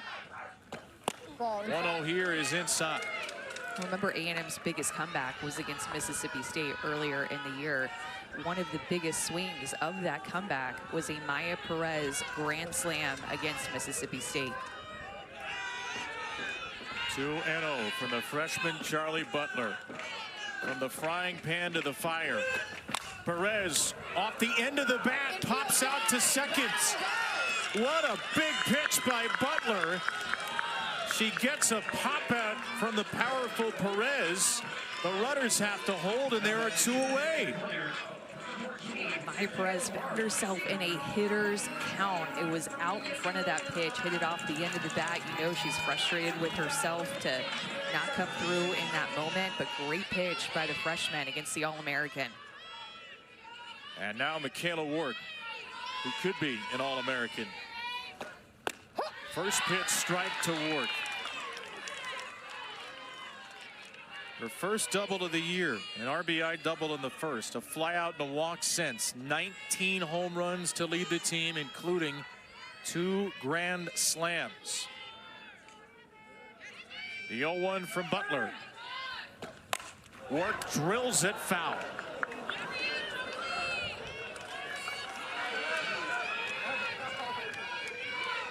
and 2 for Michaela Work. 2 of Texas A&M's 6 grand slams this season. But she's going to have to fight for her life here in an 0-2 hole. Look out for that changeup that Butler has thrown well today. 3 2-strike hits already in the inning for A&M. And Ward fouls off an 0-2, riding right in on her fists. And because I was expecting a changeup in that count, that rise ball up and in her hands, I felt like it was 70 miles an hour and jammed her up a little bit, at least to me. And I think that Work felt that way too. Butler has to be careful with 2 strikes. She's been so good at getting ahead, but it's been tough for her to put away. See if she can get her to chase again on 0-2. Work, little fly ball, right center field. It ducks in for a hit. 2-run score, and Work has tied the game. The 4th 2-strike hit of the inning. Texas A&M, with 5 unanswered, has knotted the score at 8. Michaela Work is so strong. Gets jammed again. Butler goes up and in on her hands, and Work is so strong. She's just able to muscle it out to the outfield because of Work and Perez. All their power, Shaw, Womack, and Walker are playing so deep. It created big holes in the outfield, and with 2 outs, A&M was running on the ball, put in play to tie up this game.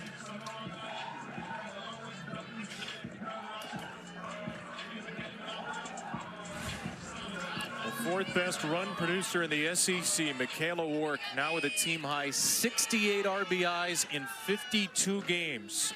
Edwards went to 3rd. She's the go-ahead run. And KK Dement, who was pinch hit for last time, will bat. A 5-run Auburn lead. Just an inning ago. And Tricia Ford's team searching for one heck of a comeback. Popped up by Dement. This is on the infield and into the glove of Wilson. Texas A&M ties it. 1 inning left in regulation. The 14 and the 6 seeds putting on an instant classic in Lexington.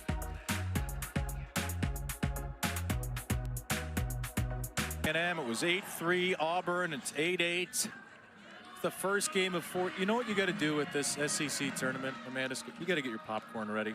It's that kind of a tournament. It's popcorn, it's home runs, it's theatrics, it's comebacks, it's crazy stuff. We said it before the first game. This is going to be the best SEC tournament ever. Manifested. You're willing in it. And so far, these games have been really good. The pitchers have stepped up in moments. The hitters have, especially Auburn, have been hitting a lot of home runs. Been a lot of fun to watch early on in this tournament. We have so many games left. And we have at least 1 inning left in this one. Kate Munnerlyn, who came in for potential mop-up duty, is now potentially the pitcher of record here for A&M. What's critical now for both teams and both pitchers in the 7th inning? I think just in general for them to make pitches with 2 strikes and work from ahead as Munnerlyn falls behind on a 2-0 count here. But for Munnerlyn, working her changeup and for A&M's defense and Auburn's defense on the other side to step up and make plays. It's going to come down to who makes the last mistake here in this game. Annalie Adams is homered. Anaya Womack on deck has homered. Adams is in a 3-0 count here. 4-5-6 for Auburn. It'll be 6-7-8 for A&M in the bottom of the inning. And Ariel Kowalewski comes out to chat with Munnerlyn.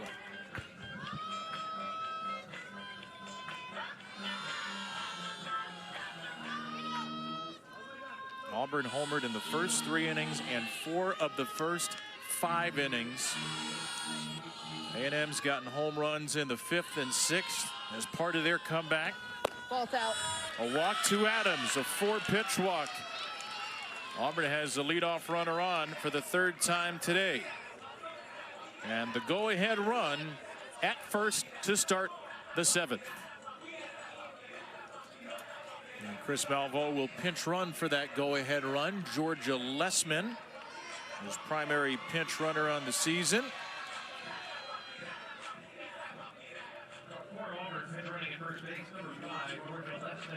Lessman is not a stolen base threat, even though she's the pinch runner. She's only 3 for 10 career as a base stealer, but she does give a speed upgrade on Adams. Anaya Womack. Ball's out. Close first pitch to go Womack's way. And Talon Edwards could also talk to Munnerlyn after Ariel Kowalewski. So 5 straight balls as Kate Munnerlyn trying to find this outside corner against the right-handed hitters, and Auburn just continuing to show a lot of patience.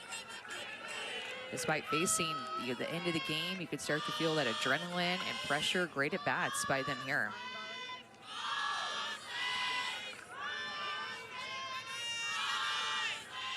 The Auburn dugouts chanting ball 6 at Munnerlyn, who's missed with her first 5 of the inning. And there's a bunt drop down by the 5-hitter Womack. She advances the pinch runner Lessman to second. So 5 straight balls thrown to start the inning. And then a sacrifice bunt, just the 2nd of the season for Womack. Puts the go-ahead run in scoring position with 1 out.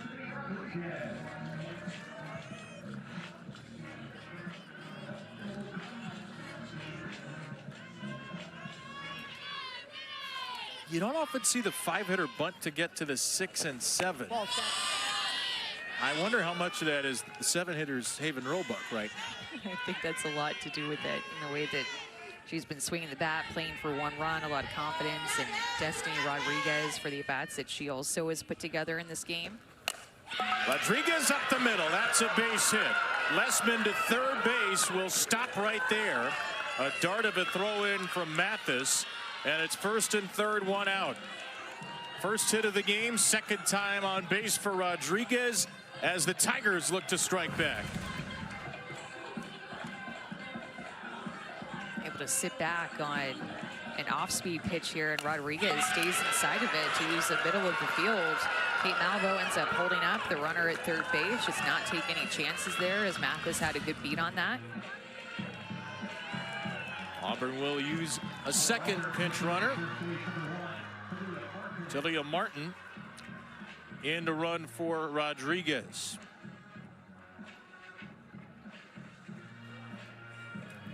And Haven Roebuck, in her last 4 plate appearances, has homered twice, walked twice, and driven in 4. Here's the one from the 3rd inning today. You think she's hitting these couple of home runs that she's had in the SEC tournament and drawing these walks because she's just being so patient, going up with a plan, not giving in to a pitcher's pitch, knowing what she's looking for. The walks tell you everything that she needs to know, that she's just having patience while swinging a hot bat because she's getting the pitch that she wants to hit.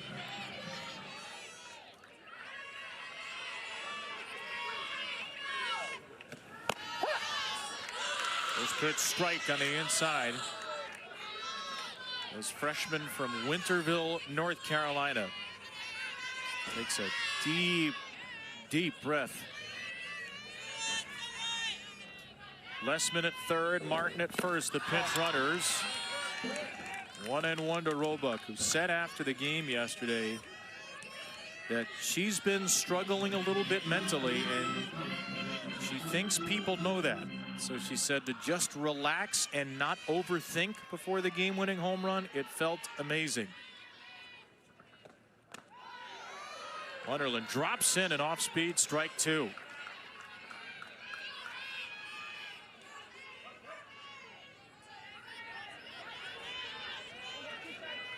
The sophomore from Los Gatos, California, Kate Munnerlyn, has the advantage now. Here's her 1-2.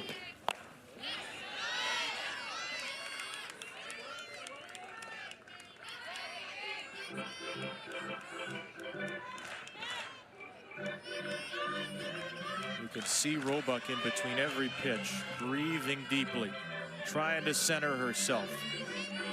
Stay in the moment for an Auburn team that's been staying in the fight. She takes ball 2. Taking a lot of steps, backpedaling after every pitch. Sticking to her routine.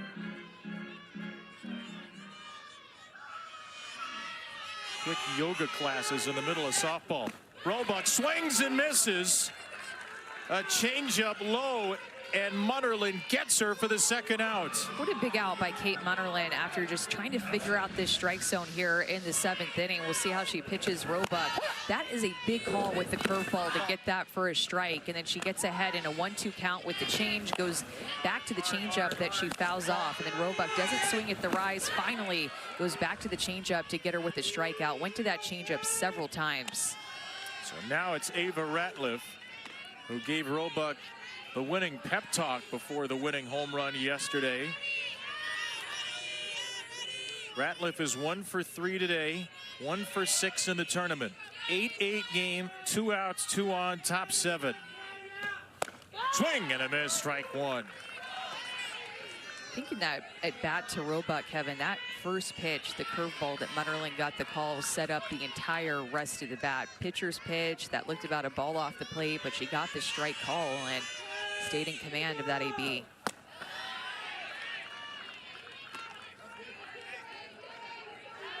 Munnerlyn had a 5-inning perfect game earlier in the year against Kennesaw State. First Aggie perfect game in 21 years. She can really spin it. She's been back in the mix here down the stretch. Her 2-1 is low. And they have it. You can hear them communicating about the changeup in the dugout, especially with that one. So I don't know if that has been happening and I just haven't heard it, or if it was that one especially, but they got really loud on that changeup.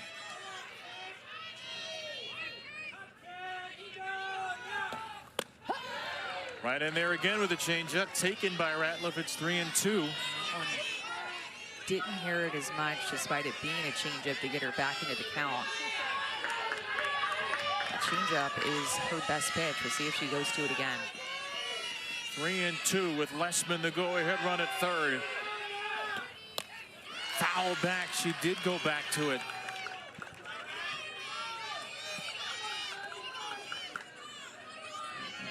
Six 2-out runs for Auburn today. 6 for 12 with 2 outs in the game. Adams walked, a sac bunt, a Rodriguez single, a strikeout. First and third, 2 down. 8-8 game. Fouled off again. Changeup after changeup after changeup from Kate Munnerlyn. Good to see her just take a deep breath too. It's so frustrating when a hitter has this type of at bat against you where you're throwing your best pitch, you think you're going to get her. It's constant pressure with the full count, knowing that you have to come with a strike here. The sophomore to the freshman for an 8th time, and it's fouled away again. Up to 64 that time, finally changed speeds. A bit of a swing mode here. I feel like if Munnerlyn could throw her changeup and it not be up in the count, but throw it at the knees, she either freezes Ratliff or gets her to ground out. Have to throw her 60th pitch in relief. Another 3-2. Fly ball center field. That's well struck. That ball is gone!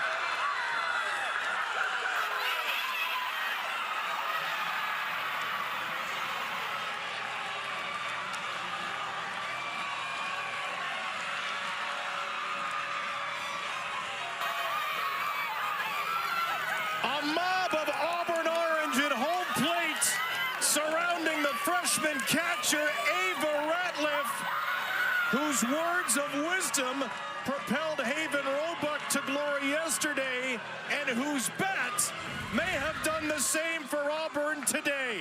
Talked about where to throw this changeup, and look at the height, belt high at the knees. I bet you it gets her out or a ground ball to the outfield, or excuse me, infield, but that one that high, Ratliff able to barrel it up. She made Munnerlyn throw that 5-6 times in the at-bat, and she was just ready for it, did not fool her at all, knew too she was going to come with that change. Absolutely amazing stuff from Ava Ratliff. The 5th home run of the game for the Auburn Tigers, who give up 5 in a row and then storm back at an inning where you thought maybe they're playing for 1 with the bunt. They get 3 from a freshman who had just 2 home runs on the season before that swing.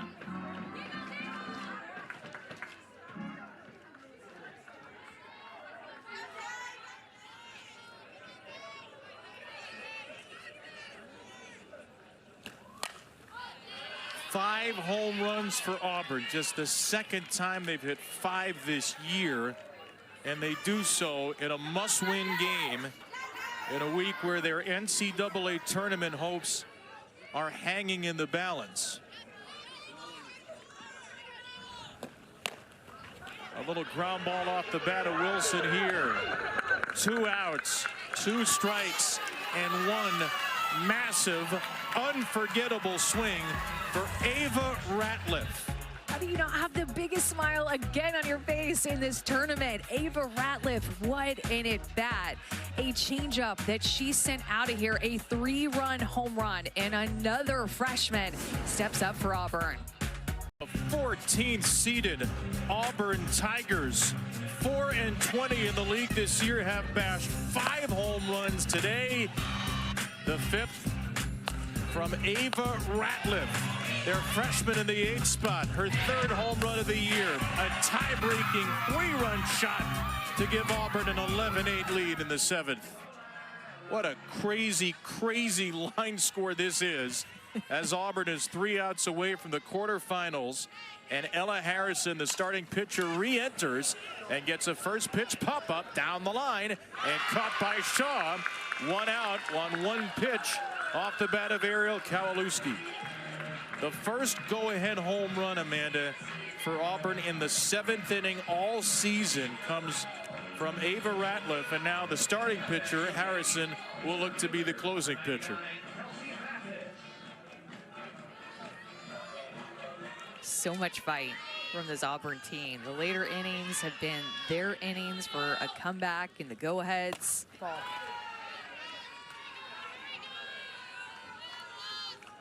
As a reminder, 3 games ago, Auburn lost to LSU in a game where there were 25 runs scored. And LSU scored all 25 of the runs. As bad a loss as you're ever going to see. They had to play another game that day. They lose 7-2. They come to the tournament, and you would have understood if they were a completely broken team, but they beat Missouri, who had to win to finish 500. They beat Missouri 6-2. They knocked Missouri out of NCAA tournament contention. They step on Texas A&M early lead, 8-3 into the 5th, give up 5 runs in a row and get 3 back. And the Tigers, who must win and have to win again tomorrow to be eligible for the tournament, are 2 outs away from putting themselves in that position.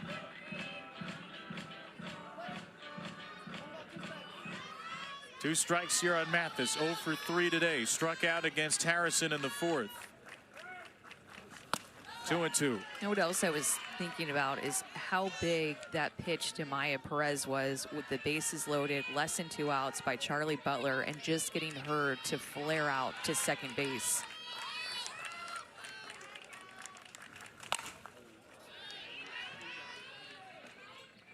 And she gave up a 2-run single to the next batter, but then got a pop out. That could have been a 3-4 run rally easily, as the Razorbacks lie in wait along the wall.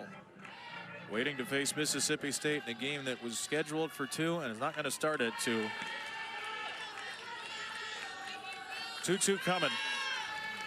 Struck her out. A very late cut by Mathis. And the Tigers are an out away. It's a drop ball that is up in the zone. You can see that over the top spin. It just stays up and Mathis swings through it. Well, Harrison need to start this game, exit, and come back in to finish it. Tells you the belief that they have in Harrison. Paisley Allen. Home run last at bat. A&M needs Allen and then Frankie Vrajel, the 8 and 9 hitters to reach to have a chance here. Maya Perez a long way away. A 1-0. Down and in. The last time Auburn won back-to-back games against SEC teams, 2 months tomorrow, a March 7th doubleheader against the only team they finished ahead of in the league, Kentucky. On the verge of beating Missouri and Texas A&M on the way to the SEC tournament quarterfinals. Only the second 14 seed in tournament history with the expanded league a year ago. I forget they have us in their ear. Ah, no. A line drive to center from Allen will extend the game. We're just trying 2 to get hits ahead for of the curve. Paisley Allen, and the tying run is on deck. I know, I'm so sorry. Thank you. Can you reach that, Tori? Zoe's got I'm us. such a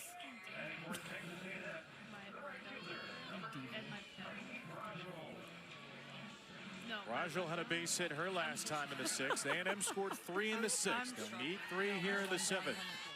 I wrote down the First pitch. Are we confirmed on our guests? Close one. Okay. Goes the way of the hitter. Said that a lot today. Megan Reedman's had a tighter strike zone for sure.